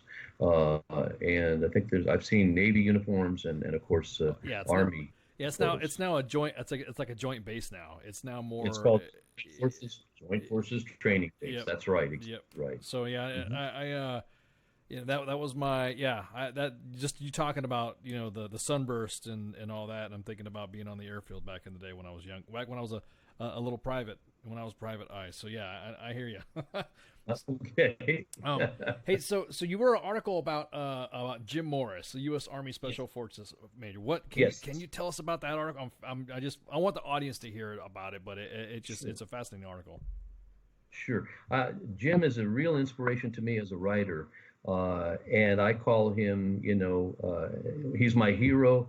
He's a soldier writer, and he is my introduction, or was my introduction, in 1990 when I met him, to just who the Montagnard people in the Central Highlands of Vietnam were. The way I came to know Jim was through a mutual friend of ours by the name of Don Scott. He's no longer with us. But in 1990, after I finished my master's degree out here at USC, which the thesis for which was on the plight of Laotian refugees, I thought, what a way to cap off the 2 years I'd spent by going to Laos, and I did so. I checked into the hotel, went down to the hotel bar, and the only round eyes I could see were across the room in the bar. Of course, I walked in with my cargo pants and my shirt with epaulettes and my chukka boots. And I guess my cargo pants were a little short, because from across the bar, I hear this guy, Don Scott, saying, "What, are you waiting for a flood?" And we became instant friends after that for several years. And Don was in Laos on a joint venture business deal, which unfortunately didn't happen. But for many years, he was entrenched in refugee resettlement of the Vietnamese, the Montagnards, the Lao, the Cambodians. That was his whole life, because he, like Jim, feels that we reneged on a promise to do something to help the Montagnard people. It helped us, to safety. And unfortunately, on April 30th, 1975, we left the Montagnard people behind. Jim told me one time that there were Montagnards that actually traveled from the Central Highlands to the beach at Nha Trang, waiting for Navy ships to come and pick them up, which they'd been promised. And of course, the ships never came, and so they went back to the mountains where, whatever or however many are left still live. Unfortunately, the Hanoi government, since 1975, has been on a campaign to basically either destroy them or incorporate them in Vietnamese society, largely because of their Christian and Catholic faiths. And it's a sad story. They're great people. They were loyal people, much like the Hmong in Laos. They're brothers. Yep, and we can probably parallel it to how we are with the Kurds in the Middle East. Yes, absolutely right. That's a great parallel, and I'm worried about that. I really am. What's gonna happen to them? My understanding is that, and I don't know if I'm revealing any Israeli state secrets, but I've read that the Israelis are also in with the Kurds and helping them, which goes to show you that as much as we think we know about the Middle East and the dynamics there, we don't know that much. No, because the Montagnard, in a way, it was kind of like it was almost these indigenous individuals were just like the Kurds. They were already there in the country, and it was the borders were drawn up without their knowledge, and sometimes bisecting their land or bisecting their territory, I guess you would say. Absolutely right. The coup de grace on that is that, of course, when the all-knowing French came into Indochina, they arbitrarily drew a map between Laos and Thailand as they wanted to draw it. So as a result, even today, you have more ethnic Lao in Thailand and more ethnic Thai in Laos. I don't want to say anything derogatorily about the French because I'm half French, but it's okay. My relatives in France aren't listening to this. Nah, actually, just Nepal. We got listeners out to Nepal, and we do have Thailand listeners as well. Oh, great! Yeah, great. So, we'll get some message. So if you got any Thai you want to go ahead and speak, go ahead and get it out. All I know is Kapun Cup and Sabadi Cup and that's Mai Pen Rai, which is no big deal, or Kesara Sara in Thai. So you were talking about, you had an article that came out. Radio Japan manager is tuned into Vietnam. Yes. What was that about? Was that sort of like a Voice of America type thing or Voice of Japan type thing? How that came about, that you're talking about an old acquaintance of mine, Masako Yuasa. Masako and I met each other in Hanoi in 1992. I was asked to basically guest lecture on the use of American English at the Hanoi University for Teachers of Foreign Languages. And at the time, Hanoi, I haven't been back to Hanoi since then, and I'm told by friends, Vietnam veterans who have ventured north in the quest to see the seat of their former enemy and, maybe make peace with some of them, etc. Hanoi was in shambles. I'm one of those who basically feels that we did not lose the Vietnam War. I think maybe Henry Kissinger, and I don't know if he's listening tonight, but I have a real strong sense that the war was given away to the North Vietnamese when Henry Kissinger and Le Duc Tho signed that agreement in Paris. Oh, yeah. That's the same thing we're doing with the Taliban. God, there's some parallels, isn't it? Exactly. And I remember to this day the abject poverty that the people in Hanoi had to live on. Teachers, English professors that I met trying to subsist on the equivalent of US $12 a month, and and I'll never forget the university. It was like, you walked into bombed out Berlin after World War II. There was no glass in the windows. Professors didn't have erasers. They wiped French era blackboards with tissue paper. At the time anyway, people who came in, journalists like myself or educators, and I came in as a dual role, although I was chiefly there as an English instructor. They knew, my minders did, that I also, was a freelance journalist who concentrated on the Vietnam War as well. But we were all quartered in one hotel, and it was called the Army Guest House, of all things. Masako and I were quartered there. We met and had dinner, and I was just she was there and she was there for a longer than I. I think she probably stayed there about a year, and she was an announcer for Radio Japan and also did some TV broadcasting for NHK, the National Japanese Television Network. Correct. The more we talked, in the days that, I was in Hanoi, the more I thought this would be a great story. And so got home and I pitched the story to the Japan Times, which is one of the English-speaking or English newspapers in Japan. And they didn't quite get my byline right, because when I write with my first, middle, and last name, and so the byline they gave me was Philip Yablonka. I was going to say they also misnamed you too. Yeah, they did.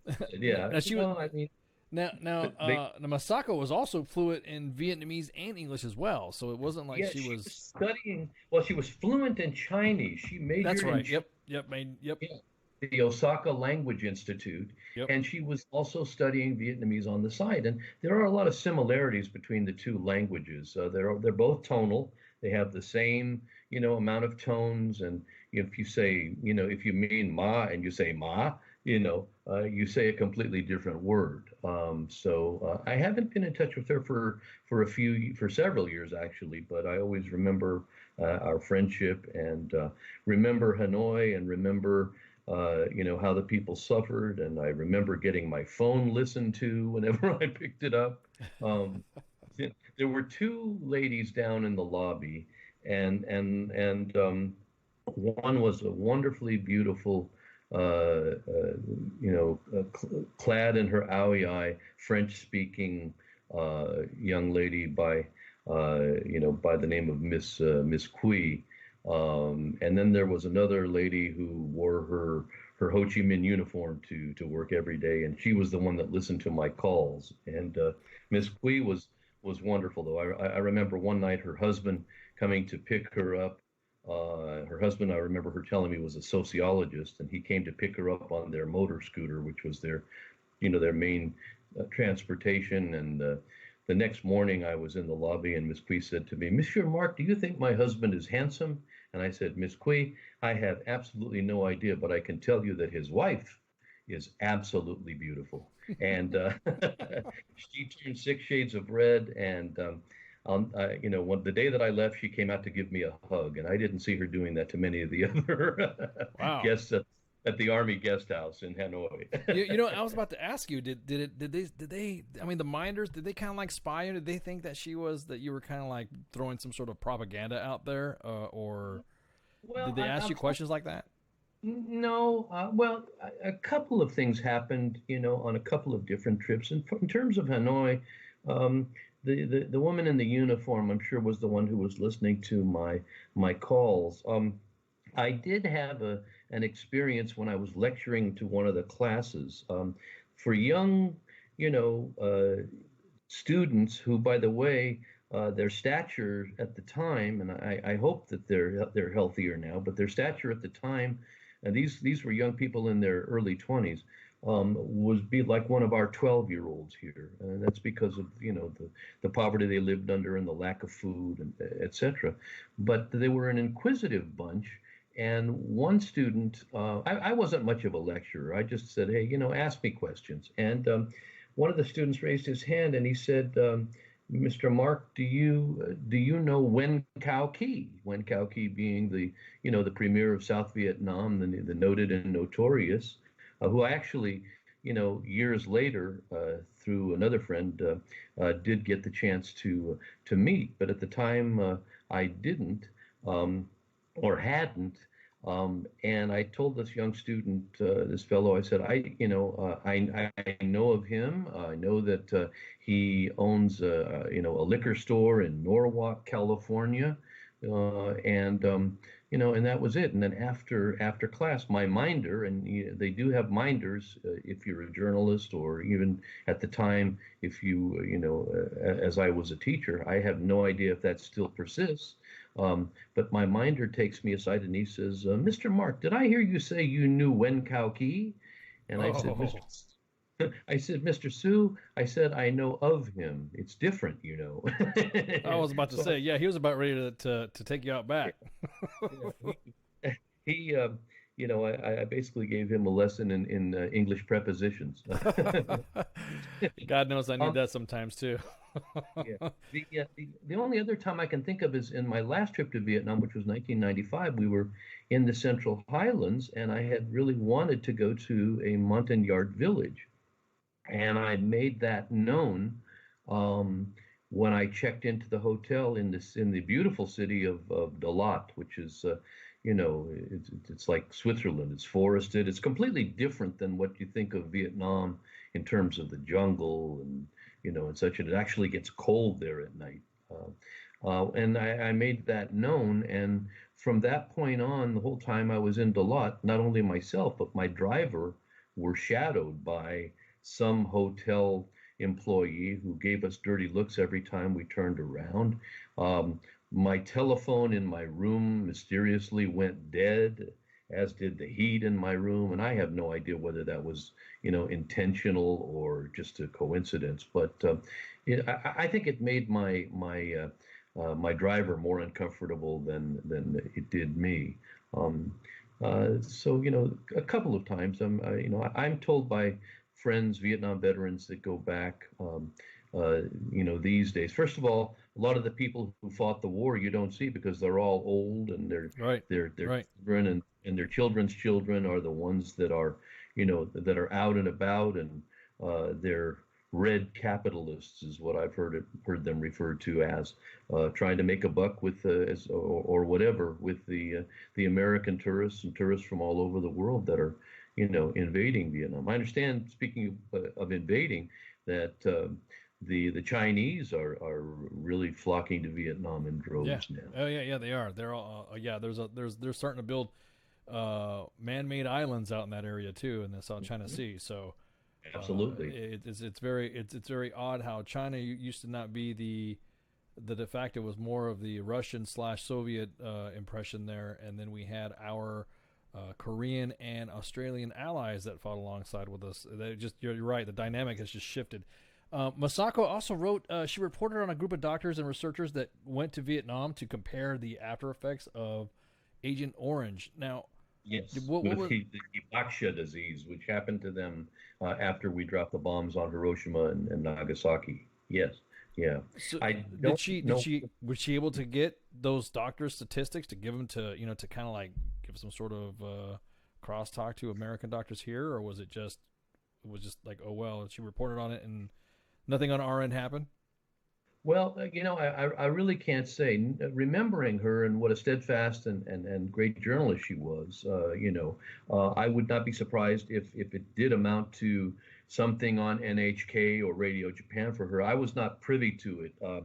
We did not see each other again after I left Hanoi, and we exchanged Christmas cards, I think, for a few years later. But you know how that goes after a time. Right. Those things just sort of fade away. But I always, remember our friendship. That's good. You did an article about the shadows of the M16. Oh, yes. Tell us about that article. Okay. All right. Yeah, another one of my, how that came about was I have been off and on, or I had been off and on for several years. I had been stringing for Stars and Stripes from, my home here in the Los Angeles area. I was never fully employed by Stripes, although it was a dream of mine. I was either, too old to move or too engulfed by the teaching profession to pick up and take a job in Europe or Japan or whatever. But I did freelance several articles, many of which were, Vietnam related. But how that came about is that I learned about a unit in the Israeli Defense Forces called SARL. And SARL is a unit, I believe it still exists, and it's a unit that Israelis living abroad, often are attached to, and a way that they fulfill their mandatory military service, men and women, as is the case in Israel. What's interesting about the unit, though, is that one does not have to be Jewish, and one can be from any country in the world.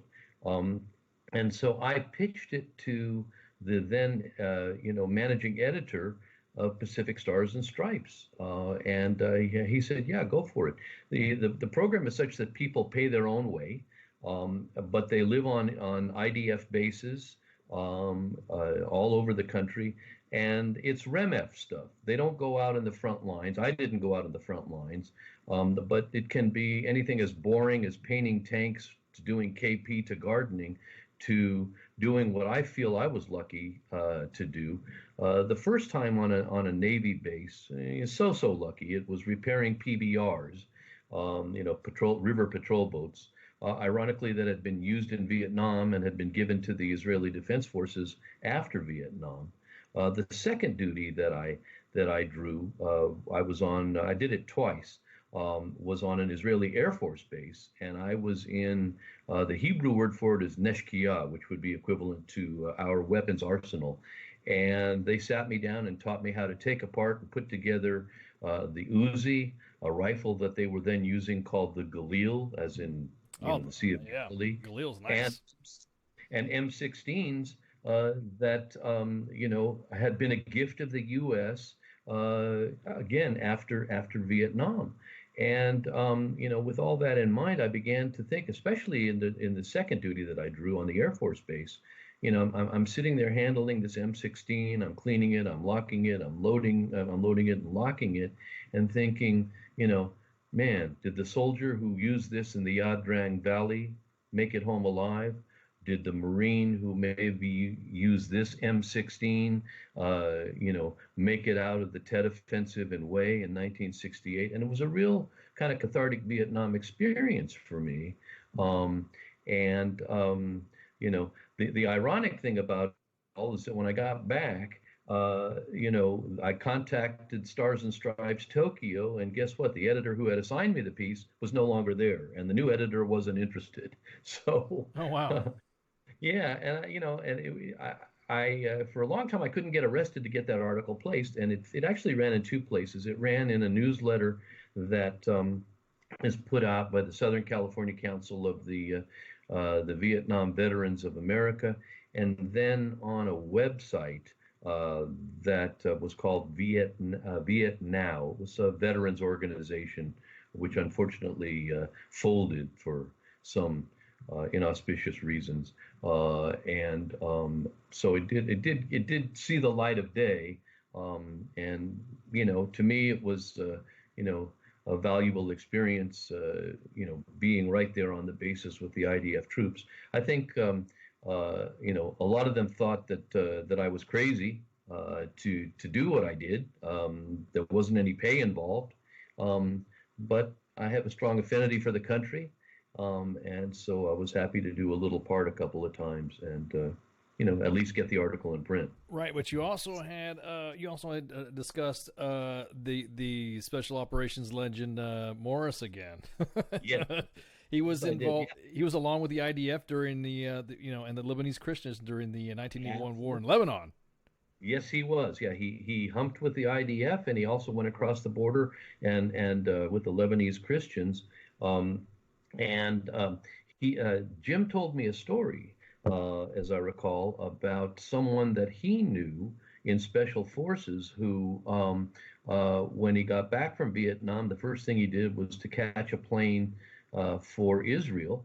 and show up and volunteer for the IDF. And the IDF recruiter says, knowing that this guy wasn't Jewish, basically asked him, well, what makes you want to fight for us? And his response was, I want to fight for a country that appreciates what I do. It was, ouch. Yeah.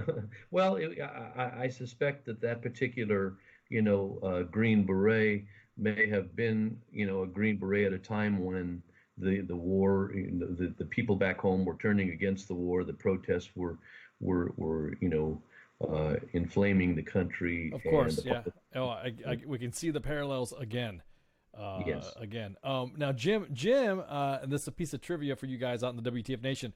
Jim Morris was also the guy who told the story responsible for the original story of Operation Dumbo Drop. Yes, that's true. That's so awesome. Should I be quiet to see if one of your listeners calls in? Yeah, I was about. Well, you could. Yeah, I mean, if you guys want to call in, we got some time for a call 415-889-8367. Okay. But yeah, they could call him. But it was awesome. Jim is a legend in the we hear about him too, yes. in my military career as well. Right. But you also had discussed the Iranian-backed Hezbollah as well, going on during that time.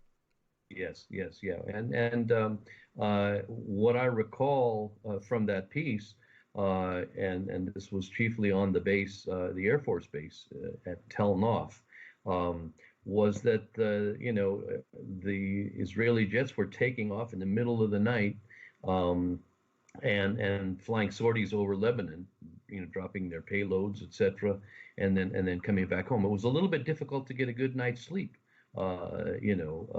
When that was going on,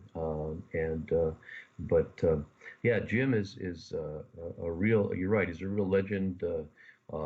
His books are classics about the Green Beret experience. My favorite of his is a book called The Devil's Secret Name, which is in a sense a little bit like My Distant War, in that it's a compilation of articles that he wrote.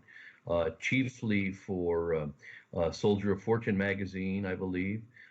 You mentioned Operation Dumbo Drop, and I have to laugh because that was not Jim wrote the article for Soldier of Fortune that became the Disney film Operation Dumbo Drop. Correct. But he didn't call it Operation Dumbo Drop. He called it Operation Baroom, with about 15 or 16 R's between the B and the M.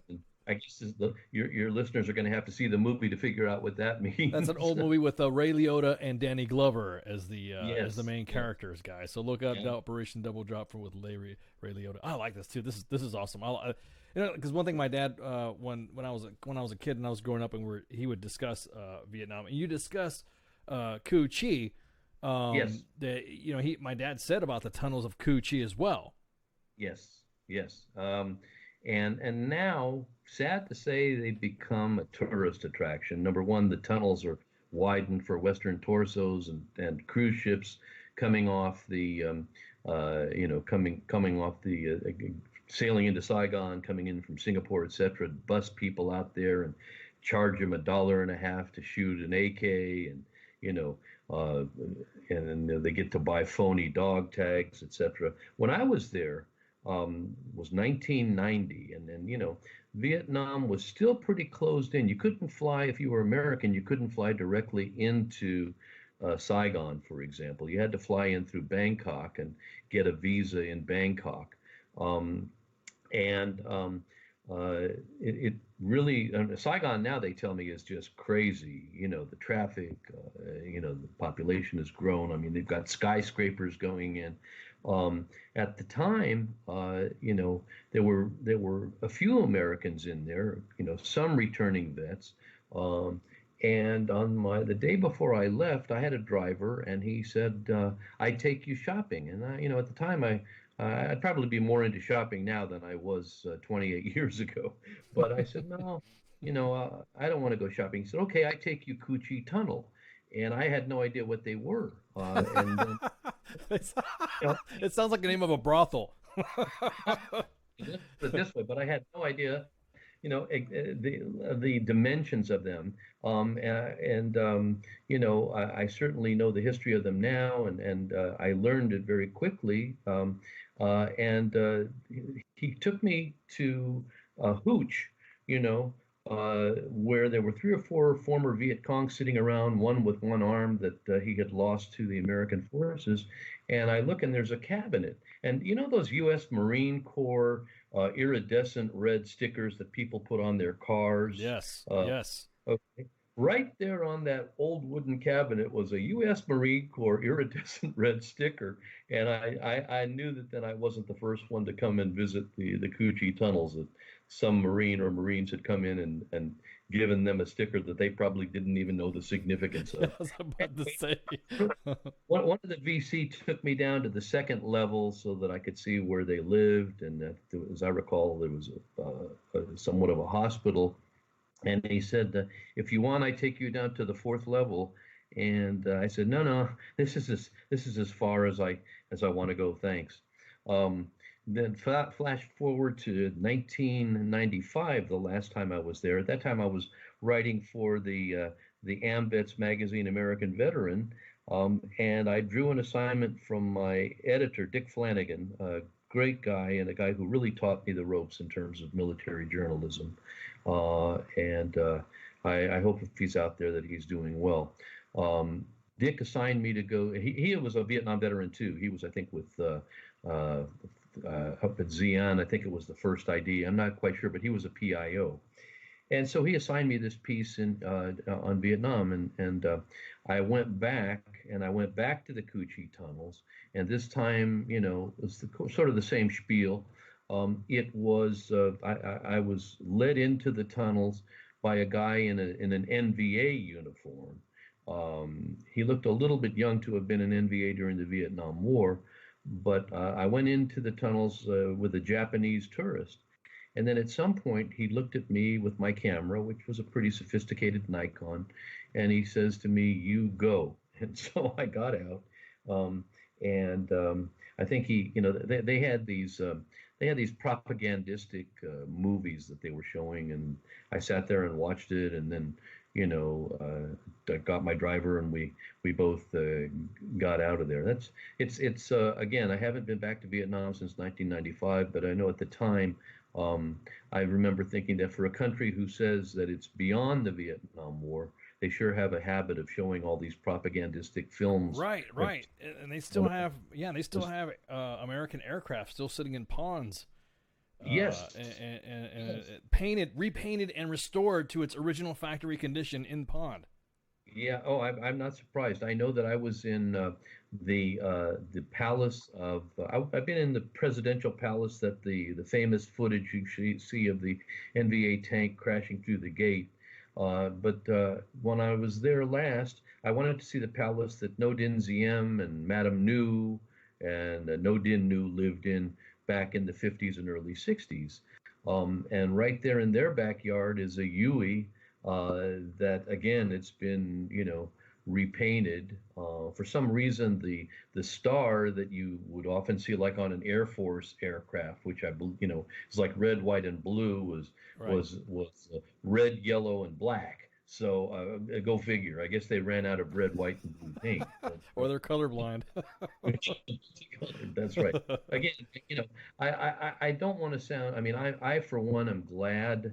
That we appear to be, have the Vietnamese today as our allies, especially with China, in its burgeoning efforts in the South China Sea, wreaking potential havoc on all of Asia, really.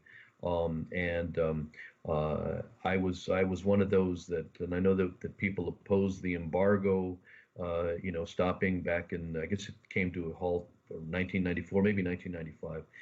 I was one who advocated, the cessation of the embargo, because really the people that it hurt the most were the common people. In fact, many of the South Vietnamese who had fought for us were impoverished, at least in part by it. Basically the people in power, got their 3 meals a day and still get their 3 meals a day and probably live in good condition, well-conditioned places. So I was glad when the embargo ceased.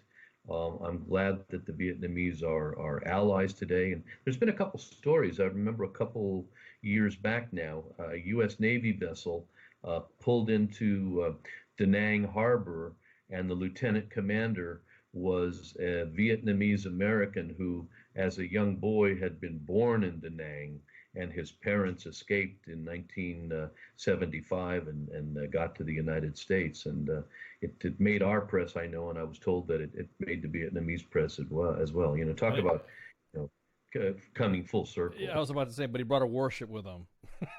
I think I don't remember what class of ship it was. Yeah. A destroyer, perhaps, but anyway, I do remember the story.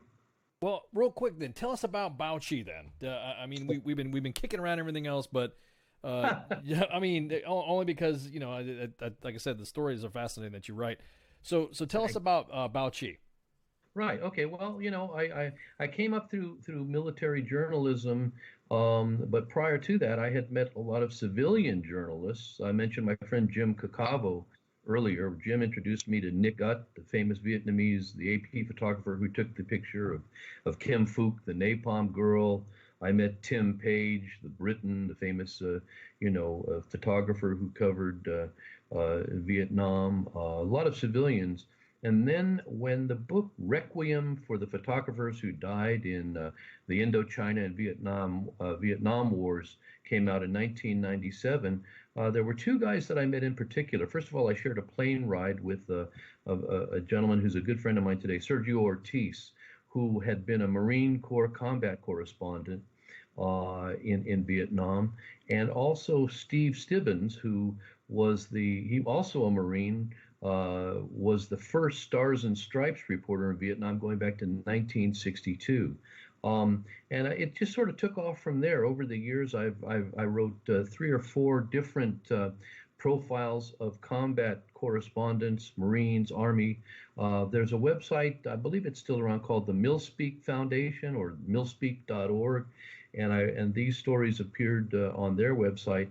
And as the stories materialized, I realized, I should be going for a book. And in the research of it, I found out that it was not just Marines and Army who were the combat correspondents and photographers, but the Air Force had people who photographed from aloft, the Navy, and the Coast Guard. And when I learned that, I recall meeting a gentleman who joined the Coast Guard to avoid going, avoid serving in Vietnam. And sure enough, where did they send him? But Vietnam. But all 4 armed forces, sent the correspondents and photographers into harm's way. And I guess I'm often asked, or have been asked since the book came out, well, what's the difference between what they did and what the civilian guys and gals did? And basically the difference is that not only did they hump their pads of paper and pens and camera gear and lenses and film, but they had to hump with an M16 and a .45 caliber sidearm. And the photographers, for example, were often, faced with, well, what do I shoot, my camera or the gun? And they often had to make, split-second decisions on what to do. You might think that the troops that they went out with, the units they went out with, may have resented them.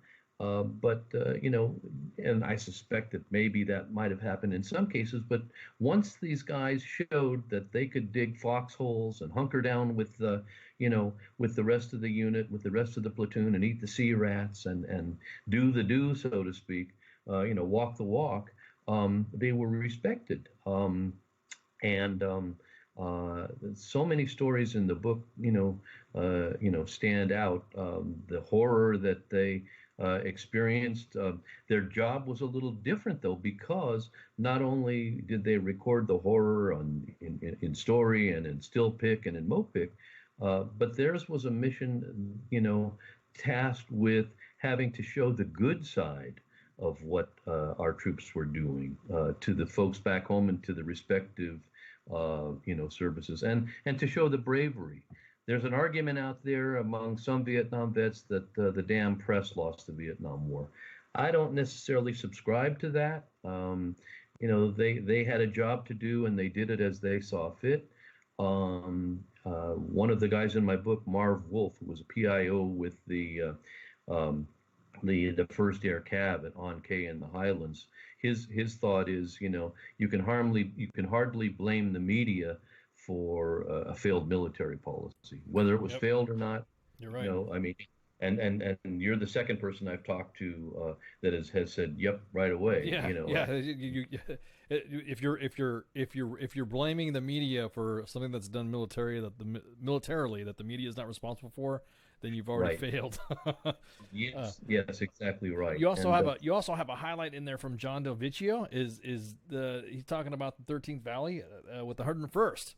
Yeah, John Del Vecchio. Yes, that's right. Yeah. He was one of the first people that I interviewed, and of course, the 13th Valley is I guess what the preeminent Vietnam novel. And John was very insightful. He talked about how for one thing, as I mentioned, if you could show that you were one of the troops, then you were accepted. And, based on the fact that these men, faced death every day, once you were accepted, they enjoyed the hometowner, mission, which was basically established way back in World War II by Ernie Pyle, the Scripps Howard, journalist.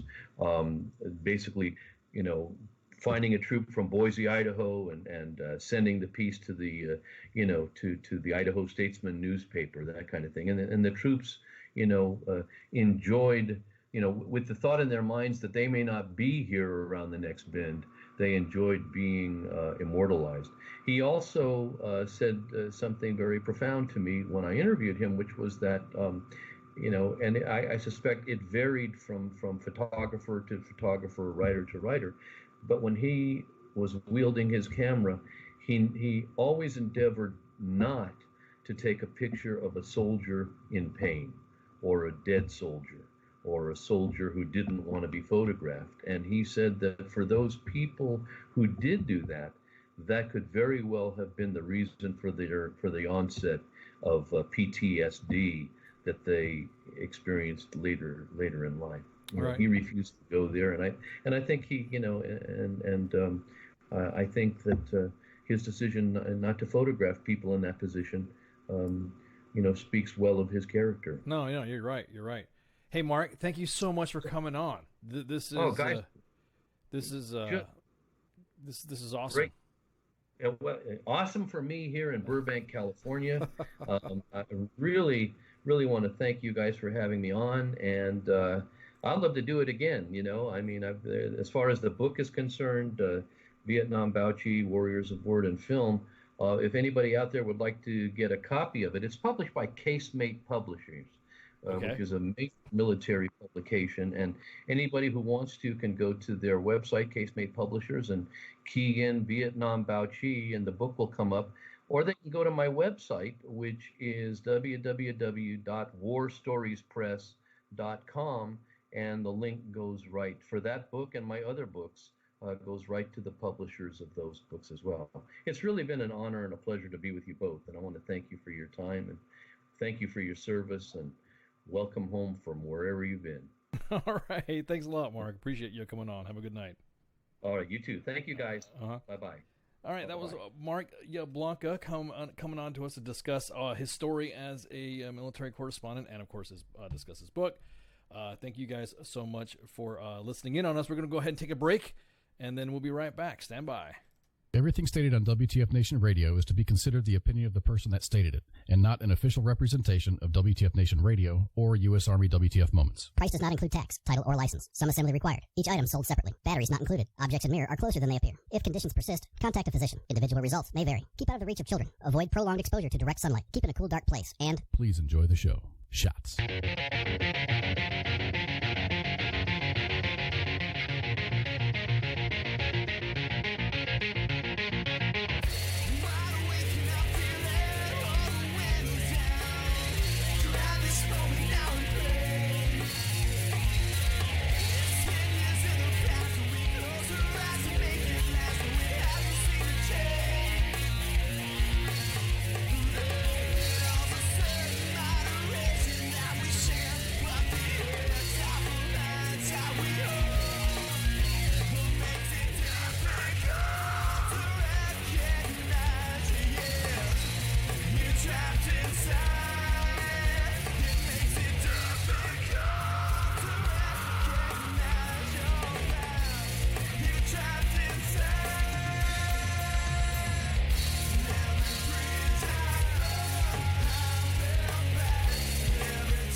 Keep on drinking till I comatose, or I pass out on the floor. You got me staring out the windows. 8 hours late and you're a no-show. Where I'm from, that's called a no-go. I guess I should have known. Sleeping with what I've been hoping to make it whole. You're always on my mind, but right here, right now, I'm better without you. I've had this for some time, but right now I know that I'm better on my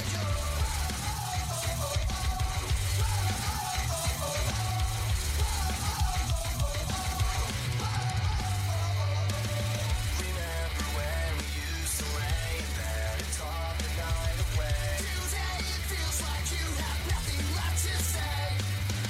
I pack my bags and collect my things. Take what you want, but you can't have me. I'm keeping my heart under lock and key wherever I may roam. Sleeping with what I've been hoping to make it whole. You're always on my mind, but right here, right now, I'm better without you.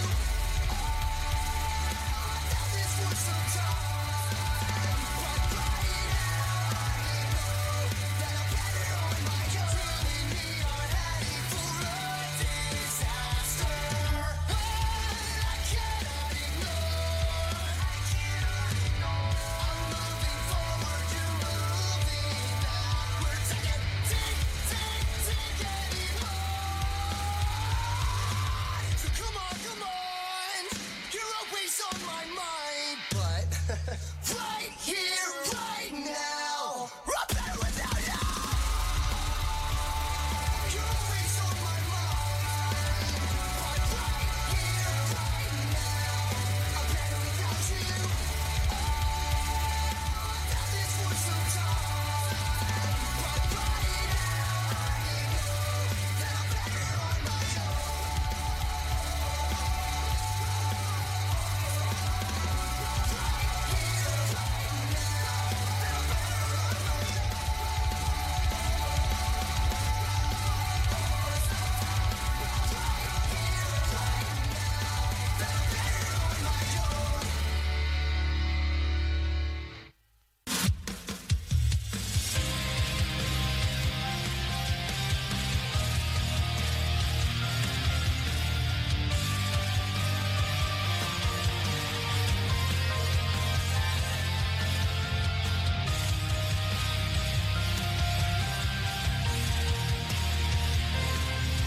I'm always in the clouds, looking up and fading out. Cirrus shapes I found blow me away. Van Allen right around, pushing through. Skin is brown, nature has us trapped in fear, so I get lost in sound.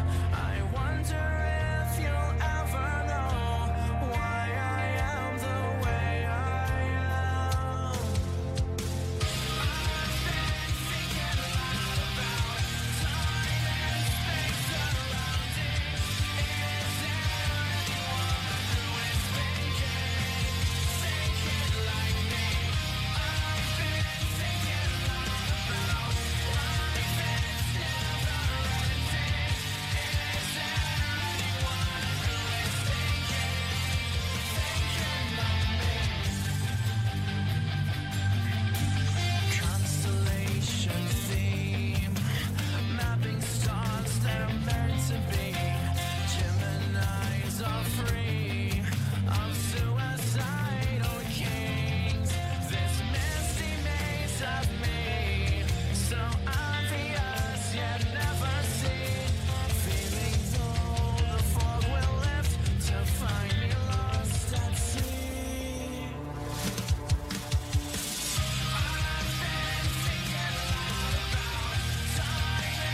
Facebook Live.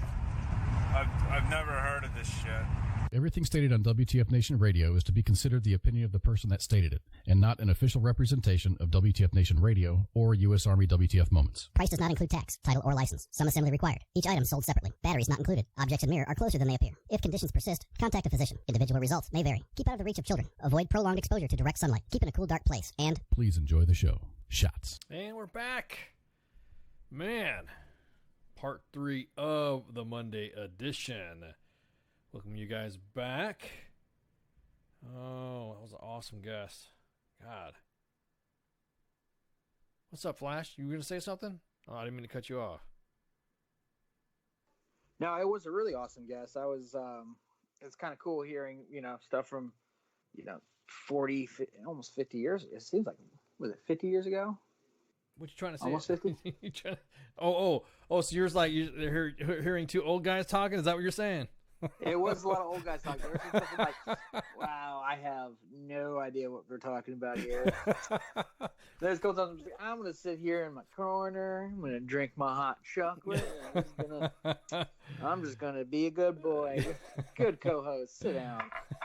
Hey, one thing I've learned from doing radio and on air for AFN and for here is sometimes it's just best if you don't know what the hell people are talking about, shut up. And I take that to heart. So I had some of the stuff I'm just like, we started talking about Laos. I'm like, I'm out. I'm out. I have a lot of expertise. I like to consider myself pretty smart, but there's some things I'm just like, I'm out. Man, if you just like pick up some of the CIA stuff back in the day, we used to hang out in Laos and shit like that. You start going to the Vietnam era, what the CIA used to do with their stuff. All the black ops they used to do along, the Ho Chi Minh Trail. Oh man, Laos, Cambodia, along the highlands of Vietnam, dude. It's fascinating, and then you can't even imagine the terrain that those individuals had to negotiate just to do some of that stuff. That's a straight jungle. It's not like it's like the deployments we've been on where it's like open out. You know what I mean? You're out in the open. You can see guys coming. You can kind of see like a mile and a half to 3, 4, 5 miles away. Dudes going down a mountain or coming up on a truck, in that type of environment, you're walking around in the jungle and a guy could be like, as soon as you turn the corner on the trail, if of course it's not booby trap and they're right there, you know what I mean? Shit. You know what I mean? Holy snap, crackle, and pop that, man. Yeah, that's how it is. I mean, that's how thick, 3-4 feet, my old man used to say about that stuff. He's like, you just on a patrol. And sometimes he says you could tell who were the short timers in both sides, because he said they would walk along the trail and then you hear and then you hear or whatever, and then they just like walk by each other like, hey, I see you, but you don't see me. Let's just fucking move out. We cool, right? Until you have that one guy go, oh shit, here they are, there they are, and they start firing. You know what I mean? I just couldn't even imagine that type of warfare, being in that close proximity with your enemy every freaking day. You know what I mean? Just you go on a patrol, and they're right there in the bushes waiting for you. It's not like it's all out in the open. You're not, like I said, you don't see your enemy. You don't need binoculars too much to go see your enemy out there once you're in the bush. It's fucking crazy, dude. Fucking crazy. So, anyways, I'm sorry, I didn't mean. I didn't. No, it was great. It was definitely cool hearing about his book and everything. So, man, I tell you what, admin team getting together some really great guests. Yeah, I was like that kind of kicked it in the olds for me. That's what I'm talking about. That was a subject that well, I mean, you know, you got family in Vietnam and all that, and you know, you study all this stuff, and you know, you always see, like I said, there was only just a couple movies about Vietnam nowadays that anybody could look. I mean, all the movies that you watch now about Vietnam are the movies that I saw when I was a kid. Full Metal Jacket, Platoon. You know, We Were Soldiers wasn't that old, but you know, but you see that and you think, wow. I just, like I said, it's just a time, and of course it's the '60s. You know, all that shit. You know, all I know is this damn year old. Shut up. I am not old. Oh man. Whatever. Anyways, so shit, dude. Do we get what's going on for sports? Shit, let's kick the sports page up, man. Sports. See, I was on a whole. Hold on, I gotta. Wait. What were you gonna talk about? Go ahead. Well, you know, because I know on Thursday, you talked about, you know, the reports came out that housing, you know, all the black mold and stuff, and like everyone's acting, and you know what, everyone's acting like this is such a new revelation, and I'm so glad on your show you kind of touched on this, but they, you know, the Secretary of the Army and Sergeant Major Daley came, you know, did a joint interview talking about this, and then another thing is the over, I think at Friday, the president declared a national emergency for the border crisis and all that stuff. Taking, if it goes through right now, currently California, among 15 other states, have actually sued the U.S. government over the national emergency declaration.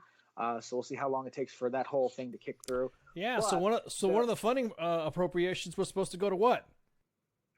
So some of it was DOD appropriations. A couple, I think it's a couple bit, like $2 billion or something like that. Like it's not a whole lot, but what pisses me off is in the wake of this revelation, not for anyone who's actually been in the military, or at least non-Air Force, this non-new revelation that there's black mold and, you know, on-base housing is falling apart and atrocious, and they wonder why people do not want to live on post.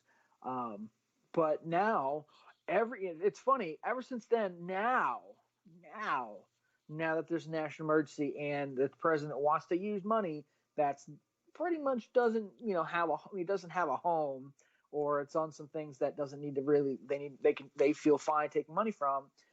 Everyone's like, well, we could use this billions for military housing out of the DOD.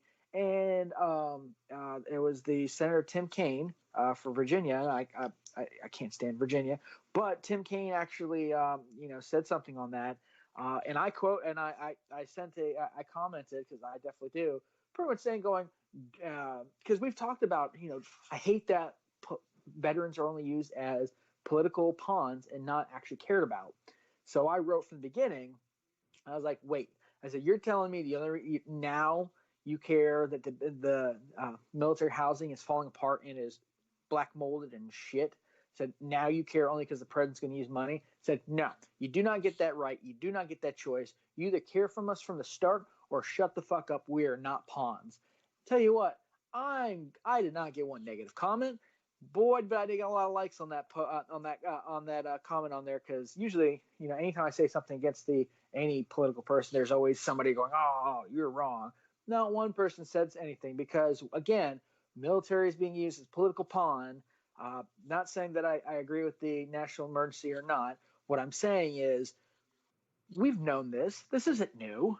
How many censuses, how many times have these reports come out of barracks being nasty? We've reported it on U.S. Army WTF Moments. Remember Fort Polk? I think that was one of the first times I was like, I really want to be a part of this. That team was when Fort Polk was a huge issue with the barracks, where they had like brown water, and the barracks were atrocious. And they, thanks to U.S. Army WTF Moments, the main page folks, they actually had like the garrison folks actually walk through and see what's actually going on, where no one had a chance to scrub anything down and hide it and repaint it, because that's what they do. Anytime there's an inspection, we're going to clean it real quick and go away. And now you have, the Army Secretary of the Army, and then Sergeant Major Daley, Sergeant Major Daley I have very much respect for. I've got a chance to meet him once or twice, and I respect the hell out of him, even with his little skunk spot on his head. But y'all knew this.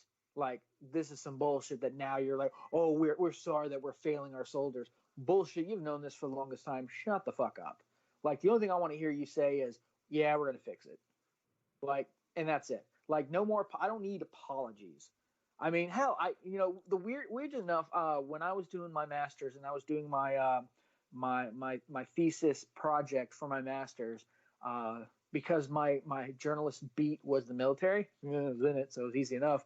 I did my thesis story on the National Defense Authorization Act when it comes to military housing, money for military housing, keeping up with how our BAH is rising. Is it rising according to how the rest of the world is money is rising and stuff like that? And I actually talked to some of the people on Fort Hood and actually did an interview with them. And the biggest thing that he said was, we're trying to drive people back to Fort Hood. We have all this new housing. We're trying to drive people back to Fort Hood. And I asked them off camera, I was like, why are you trying to, why do you have to drive people back? He said, it sounds like it's an easier gig. Majority of everything is paid for out of your BAH. And the guy's like, because the old places still suck. And a lot of times we have to move people there. So you have this ongoing problem, and Fort Hood is not the anomaly. It happens everywhere. Fort Drum, Fort Lewis, Fort Huachuca. I mean, you pick one. The base has shitty housing that soldiers are always getting put to, and a lot of them are lower enlisted because, we have to put the officers in the nice house because they get paid a buttload. Might as well put them over there in the little. I got you, but on-base housing sucks, and then you wonder why soldiers aren't living on post. I kind of hate that the secretary and I'll share it to the. Actually, I'm gonna see if I can pin it to the comment section. I hate that they did a joint interview because to me all it was is pandering to the civilians and not actually realizing that they've been caught finally and they actually have to do something because public opinion court of public opinion fucking matters. But they've known this. The Secretary of the Army is not new and if he said, "Oh, I've never seen mold before," then every command that is hid that from these guys has failed their soldiers and failed the Army. And Sergeant Daly, I know damn well, knows this was a big ass problem. So they did a big joint thing. Now you have all these people who are posting national emergency saying, "Oh, well, we could use this money for military housing since it's so bad." Is it military housing money that's going to that? I mean, is it really? No, it's not. Like, it has this money that can be grabbed by the federal government from the DoD budget has really no home. It is not for military housing or anything specific. It's kind of like the extra $50 that just kind of keep accumulating, and this is the money they kind of have no home for, and they were going to grab what Senator Kane and Kamala Harris and Cory Booker and all the other folks that are opposing the national emergency are saying, "Oh, we could use that money and we'll just use this why don't we use this for the soldiers instead? This is the real national emergency." But it's like, now we're only in national emergency now because you actually have something to fight against the president over. Before that, if this came out and there was no national emergency claim and there was no, there's money that the DoD can grab for the federal government can grab for the wall, none of these folks would even be talking about the housing crisis for soldiers. It's funny. They call it a crisis. We call it being in the fucking military. I mean, is it right? No. I mean, there's lots of places where they move new people in, they paint shit, and the mold comes right back because the mold's underneath the walls, and it just kind of keeps coming up because no one actually really cleans it and fixes it. We have outdating housing and stuff where you still have to jiggle the handle to fucking get cold water and wait 2 minutes as cold water and then turn on the warm water, and then the warm water will fucking start. I mean, and I'm not talking about the stuff in Europe because that's just outdated, and we're trying to lessen our footprint over there. But here in the CONUS should not be this bad. It should not be so hard to live on post. I remember as a kid, we lived on post until my dad was a recruiter, and then we couldn't live on post, but we always lived on post. But shit hasn't been updated since the 80s and early 90s, and it's still shit. The barracks are shit. On-base housing is shit, and I'm just a little disappointed that the Secretary of the Army and Sergeant Major Daley decided to go out and do this like joint national media interview instead of actually just going, we're going to deal with it. I don't need you trying to posture for good press. I need you to fucking just do your job and take care of the soldiers. That's what the sergeant major is supposed to do, especially sergeant major of the Army. Is his job is take care of the soldiers. Fucking take care of your soldiers. But pinks and greens. Yeah, I know. Like with every fucking don't get me wrong, and I've said this on the show, and I'll say it again. I love the pinks and greens. I think they're gonna be awesome. But if you told me, especially it doesn't really affect me as much anymore because I'm not active duty. But that could change. You never know how things are going to go if I'm going to, switch back to active duty or whatever. But assuming, but I'm just going to take a step back. When I was active duty, if this would have came out, I would have and they said, here are your choices: live on post or fucking or pinks and greens. I would say live on post in good housing instead of fucking pinks and greens. I mean, I got lucked out when I was in Fort Hood because I found a nice house in a nice little neighborhood that wasn't too bad, that we barely had anything ever happen in the 4.5 years we were there. So it worked out. But that's like far and few between to find a good place off post that is within Killeen. Because I wanted to make it, because you never know when the colonel wants public affairs to come back in and come take pictures at 3 a.m. So I wanted to be really close. I know people that went all the way out to Temple. When the far side of Copper's Cove and shit like that, I stayed close because I kind of my NCO at the time was like, "Hey, have you found a place yet?" I was like, "No." He's I hate to tell you this, but you need to live on post or as close as possible because it's going to make it easier for you. And he was right. But I saw the houses on post on Fort Hood before they started building up the new stuff, which is about halfway from when I was there. It looked like shit. I did not want to be in these houses. Would I want to be on Fort Hood? Yes. It would be cool to be within my military community where I could feel a little safer, my kids playing outside and shit like that. It's still rather be in Killeen than fucking on post at Fort Hood. So I think if you polled most soldiers, they would rather be able to actually live on post than have pinks and greens if the on post housing was actually adequate. And we're not saying that we need granite tops, granite countertops, and we just don't want shit to mold. Fixtures. We just don't want shit to mold. I don't want to. I don't want. I'm about to say this. I mean, me and Spank are gonna go in depth more about it too, because we're gonna hit that on Sergeant's time. Yeah, exactly. So sorry, that was our guest. Gotcha. But I remember at Fort Meade, in the barracks that the Dinpo's MOSIs were in, we had such bad black mold that we literally were replacing tiles on a almost like weekly to bi-weekly basis. Like at one point, we got a whole bunch of people from Fort Sam Houston, dropout medics, and they were coming to be ComCam or 25 Romeos or the 40 or the 46 series. So at one point we went from having 2 to a room, which was nice, to a 4 to a room. Not too bad. I mean, we made do. We execute and rock on, no problem. But like there, you're limited space in these rooms, and you're now 4 up in a room when you originally were 2. And like my friend that I won't say, but I call him G. G was always on the top bunk in our room, which had the biggest room because we were the floor leaders and platoon guides and shit like that. And his tile on his face, like above his face, would always turn nasty to the point where we would, like, every time he started coughing, we'd think that some of that black mold just kind of fell into his mouth or some shit like that. But it happened all the time and all across Fort Meade.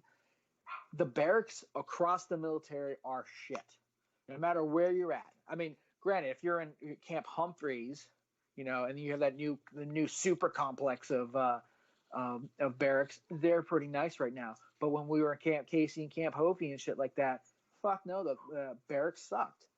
If you if you were at Fort Hood, or if you're in Germany, or if you were in Fort Lewis or Fort Hunter Liggett, all the barracks, no matter where you're at, there should not be these are temporary barracks, so we can let them be shitty. No, they should not be they should not be poor conditions considering everything we're doing at such a low cost.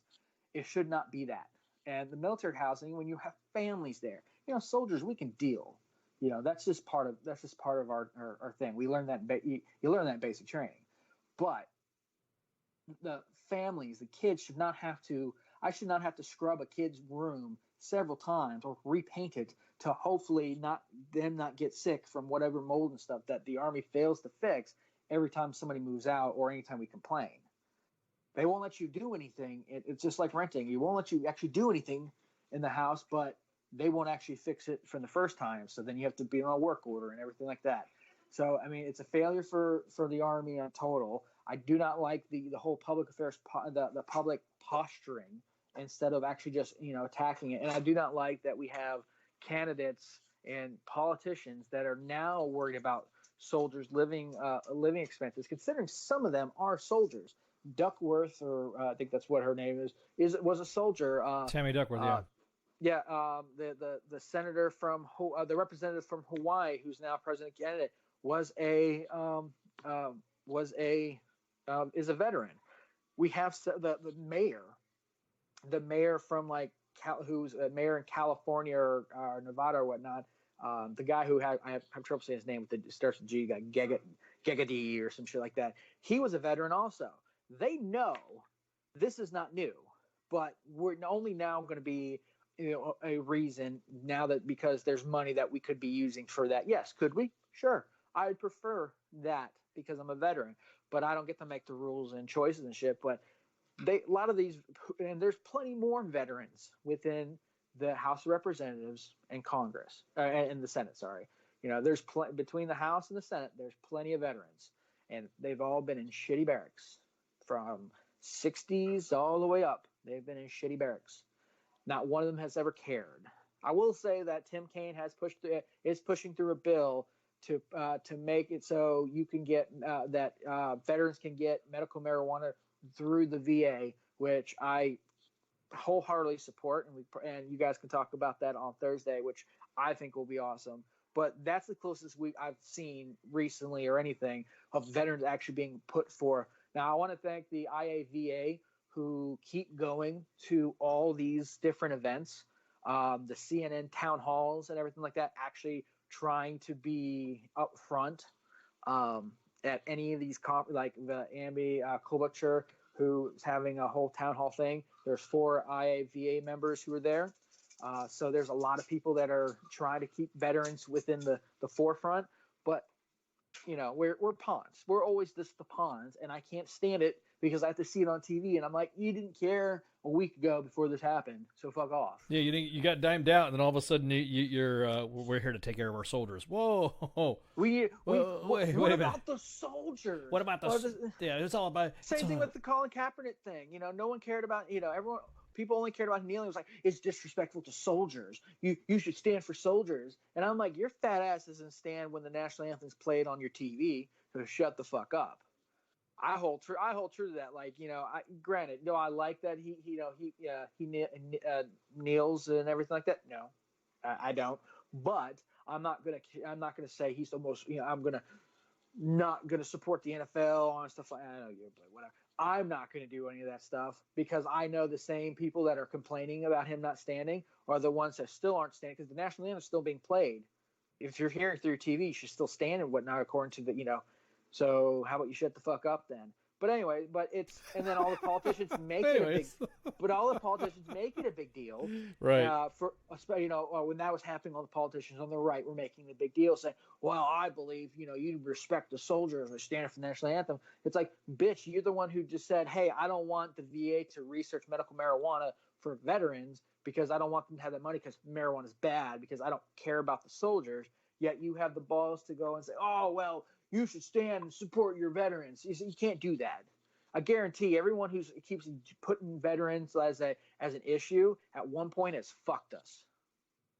Even if it's been like, I'm not talking like bills. Well, what made me mad? What made me mad about was what's her name, Senator McSally from Arizona, who said, I'm appalled that this. Oh, come on. You were a fighter pilot that was deployed overseas. You know how fucked up it is. And who? Who'd you say? Who else? Got that pink dress at the State of the Union address. Who are you talking about? Am I thinking of the same person from? No. No.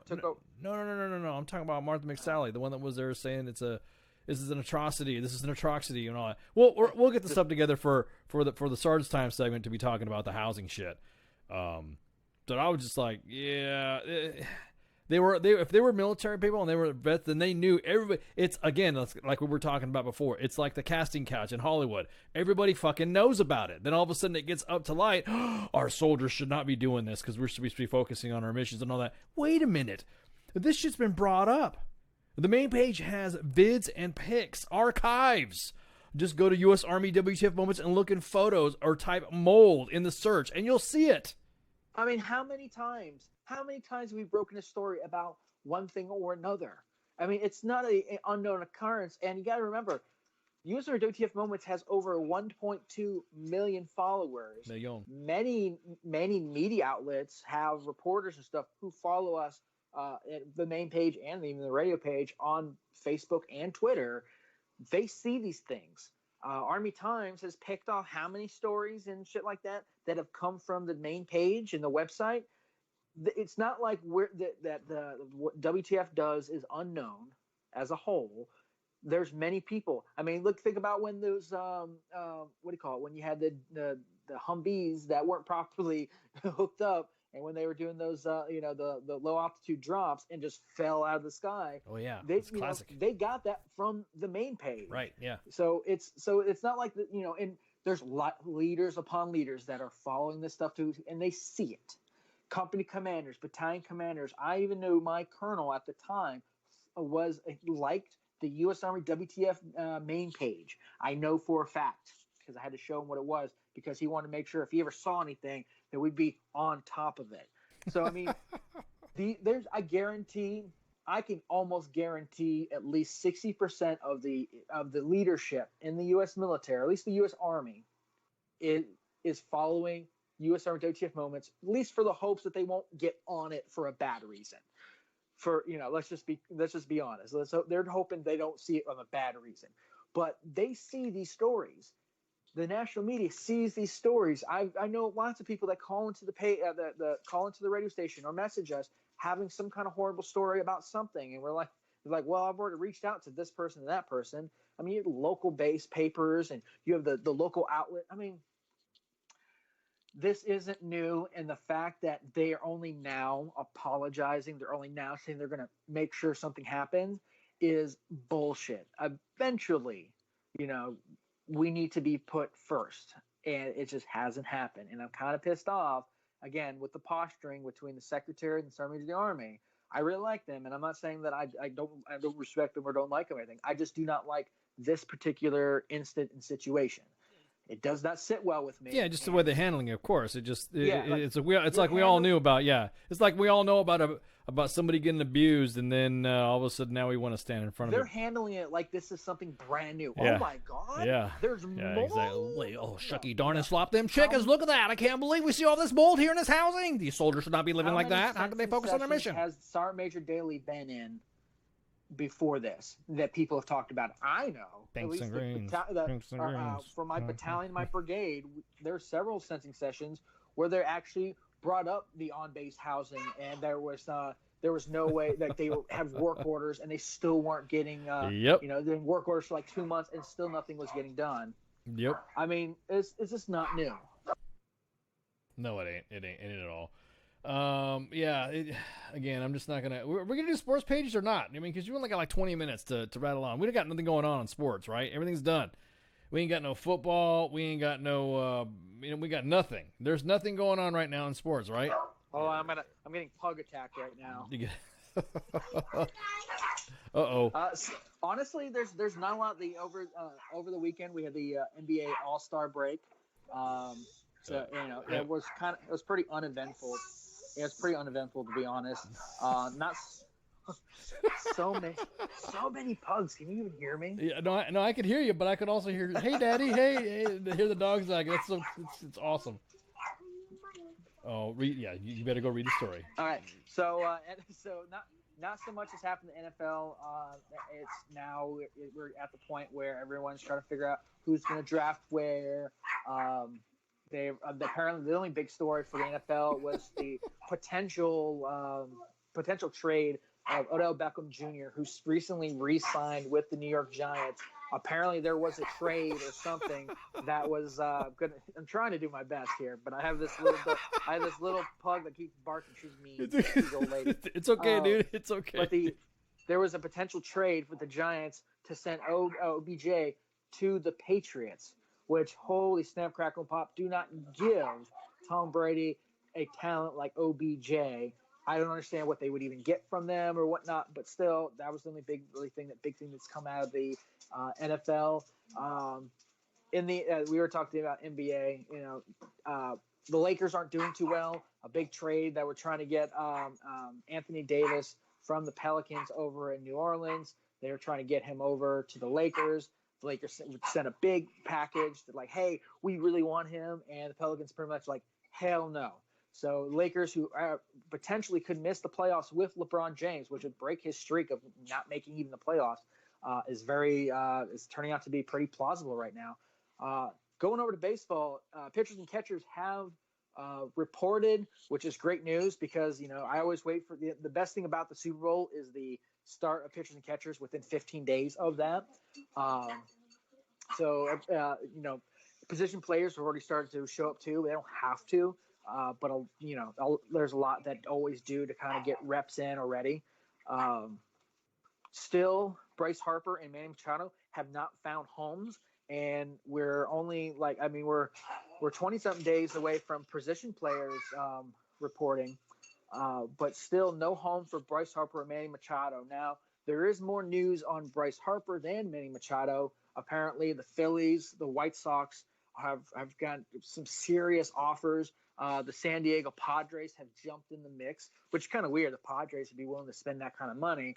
But then also the San Francisco Giants are making a lot of plays. Now, there are speculations from Ken Rosenthal from ESPN and MLB TV saying that the Yankees are maybe a sleeper team on both Manny Machado and Bryce Harper. But Brian Cashman, the GM for the Yankees, has kept his lips quite sealed on any kind of talks. Apparently, Manny Machado actually did get an offer from the New York Yankees back in December when he went on his 3-team tour to see the Phillies. I forget who else, and I think it was the Mets and then the Yankees. The Yankees did give him an offer, and it looks like he did not like the offer or was hoping for something better. I don't know if he's rejecting missing that or not, but it does look like Bryce Harper has ruled out returning to the Nationals, which was like a $300 million for 10 years, or a little bit. I mean, $300 million. Yeah, I think $300 million for 10 years, but I think he really wants to get away from the Nationals, which has a pretty good lineup even without him, but could be pretty spectacular and actually get him over that playoff hump with Bryce Harper, considering some of the moves they've already made in the pitching realm. Outside of that, there's not a lot. It's just great seeing, MLB TV now has more to talk about outside of just the same old, off season. Yay. Mike Moustakas has went back to the Brewers for another year. And one thing that's been happening with the players is that there's been a lot of displeasure of a second slow ass free agency. A lot of players that know they're not, like, if you kind of look at this free agency, Manny Machado and Bryce Harper, regardless of lacking in small particular area, are still A-plus talent. Any team that could add one of those guys, or if you have the money, could add one of those, would instantly make their team a lot better. That's the great thing about them. They're A-plus talent. The team, but here's the problem. All the folks below that are A, B, C, I hate to think there's any D talent because that you wouldn't be playing, but the C, B, and A talent that's still there usually doesn't go until the big names get off the board, because what they get usually will kind of justify the contracts for everyone else, and it'll also so if the Phillies say they don't get a third baseman in Manny Machado, they'll start looking out for the free agency of those other third basemen. but nobody wants to sign a third baseman and if they're actively pursuing Manny Machado. So there's your problem. So there's a lot of people currently not even on the team, currently don't know what, if they're going to head to Arizona or Florida for training camp or spring training, until Bryce Harper, Manny Machado. Now, if you're a first baseman or a catcher, you're good to go. You've already probably been picked up. But if you're a position player between second, shortstop, and third, or an outfielder, you're kind of stuck right now. And a lot of people are pissed off that these two people are taking up the market time and potentially, could limit their contracts because people start getting desperate and they're willing to take less money. And that's one thing you saw with Mike Moustakas. He's a great talent. But we'll see what happens when they take it, though. But and we'll see what happens. I mean, it seems like the shadow with Bryce Harper keeps getting, it going more and more. Not so much. I think it's a lot of Manny hype, though. Machado. I think it's a lot of hype. I mean, it's mostly Stephen Smith is the one that's going ape shit about it. No, actually, weirdly enough, a lot of times I would agree with you. This time, it's stuff from from Bryce Harper's own camp and his own tweets. I think they're getting close. I think he's down to the last couple of teams. I think right now they finally are at the point where it's kind of a bidding war to see who can get him. I do not think Bryce Harper will get the $300 million. I think the Nats have rescinded that deal, so I think he'll get somewhere around $250 for 7 years, unless there's also a chance they're going to try to structure a deal, because I know the Yankees do not want to do a huge deal like they did with Mark Teixeira, CC Sabathia, who has said that he is retiring after this year. This will be the last year of CC Sabathia, which is great. I love CC, but it is time for him to go. I was surprised the Yankees gave him a 1-year deal, but c'est la vie. He's on the Yankees for one more year, and hopefully we can make it a really good year. But, outside his original deal, which was huge, or A-Rod, which was a huge 10-year deal, or what do you call it? Or the slugger out in St. Louis, Pujols. He was another huge deal. Nobody wants to do that anymore, but there is a chance if they do a longer deal, there's some team options where if they get to the 5-year mark and say Manny Machado's play, isn't what he's already past his prime, then the team has an option to get out of the contract at the 5-year mark, and they don't have to go with the other 10. That's kind of what's happening. Is I don't think either one of them are going to get a straight. I don't believe any of them are going to get a 10-year deal. I don't believe anyone are going to get a straight deal either. I think there's going to be a lot of I think that's what's holding it up is they're still crafting these contracts to benefit both player and team. Now both these guys are young.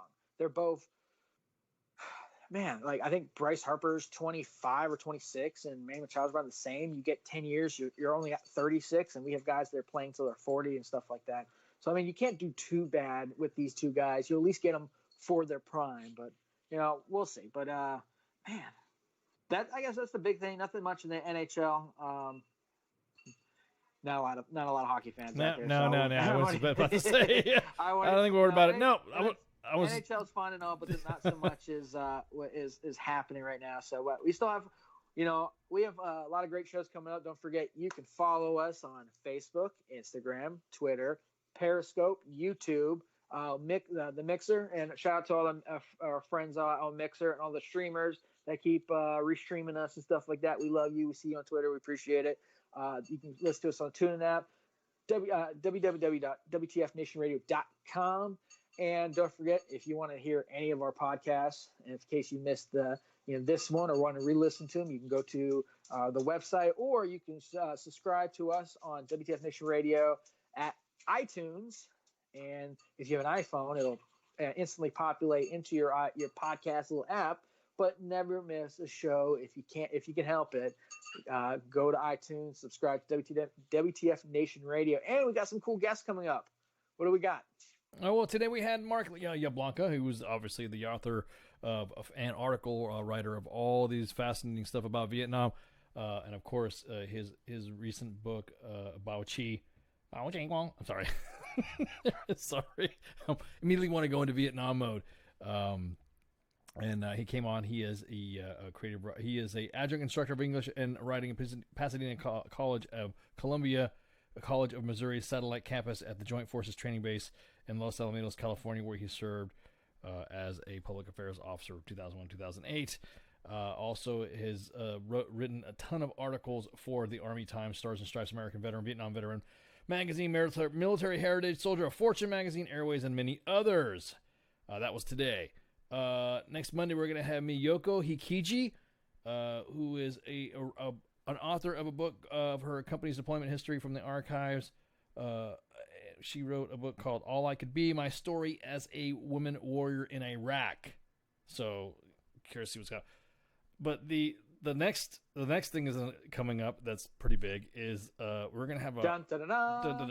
Do we have to do, like, you got to get the flags ready and shit? You got to get the displays. We got to put placards on. We're going to have our first... We need to get the displays out and everything. Yeah, we got to get the displays out. We're going to have on the 28th of February on Thursday for Sergeant's Time. We're going to have Brigadier. We got to fire cannons off and shit. Bring your units to attention. Brigadier General Patrick Donahoe. He is a native from New Jersey. Received his commission from where did he go? From Villanova University in May 1989. Brigadier General Donahoe holds a Bachelor of Arts in History and Masters in Advanced Military Studies and a Masters of National Security and Strategic Studies. And his military education includes Armor Basic Course, Advanced courses, and is a graduate of the United States Naval Command and General Staff College and a Senior Service College Fellowship at Harvard. He is also the Deputy Commanding General for Operations at 8th Army Korea. He's going to be coming on Sergeant's Time to discuss the 75th 8th Army anniversary. So the 75th anniversary of the 8th Army is coming up. Or it's actually right now. He's our first flag officer. Yeah, our first freaking flag officer. This is like I gotta get a haircut. I gotta get spits and starches ready. You get a raise. You don't get raises. Spanky's she's gotta put her hair up. We gotta get in a uniform. We gotta make sure we're. We gotta clean up. We gotta sterilize the show and all that because we gotta. I might actually shave for that show. Yeah, about to say we might have to shave for that and I'm gonna shave my head. Look presentable. Look presentable. Uniform. Yeah, exactly. So that is what is happening. So again, everybody, thank you so much for listening. And we appreciate you coming on. And again, this is the Monday edition broadcasting live from the Functional Veteran Center of Excellence this 18th February 2019 with Ice and Flash and of course front desk in Mauma. Y'all have a good night. Shouts. Everything stated on WTF Nation Radio is to be considered the opinion of the person that stated it, and not an official representation of WTF Nation Radio or U.S. Army WTF Moments. Price does not include tax, title, or license. Some assembly required. Each item sold separately. Batteries not included. Objects in mirror are closer than they appear. If conditions persist, contact a physician. Individual results may vary. Keep out of the reach of children. Avoid prolonged exposure to direct sunlight. Keep in a cool, dark place. And please enjoy the show. Shots.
intergalactic horse, and we'll ride into the sun, yes, into the sun, where we'll take the day by planting a flag right there at its source.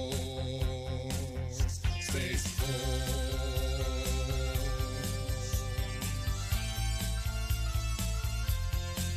And now they say that they've discovered life up there on Mars, so let's blow it all to hell and then claim it for ours. We'll paint the moon red, white, and blue for no other reason than we wanted to. Oh, Jupiter, imagine what you could become. A stupid, pointless planet turned into a giant gun. And Russia, so sorry, have to burst your bubble. Be a good sport now, sit back, relax, and watch us through the hubble as we celebrate the greatness of the United Planet of America. Space Force, we'll saddle up our intergalactic horse, and we'll ride into the sun, yes, into the sun, where we'll take the day by planting a flag right there at its source. Space Force.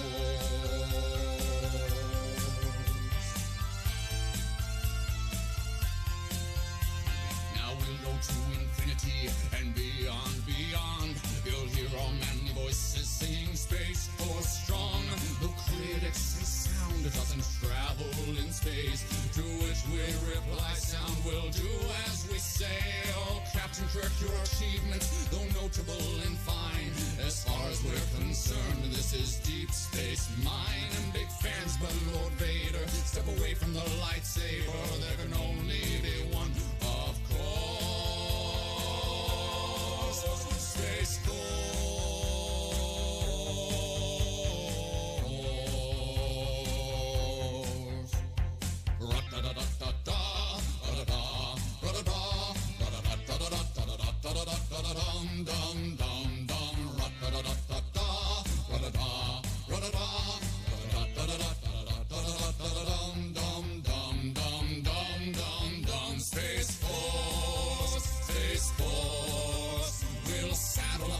Intergalactic horse, and we'll ride into the sun, yes, into the sun, where we'll take the day by planting a flag right there at its source. Space Force.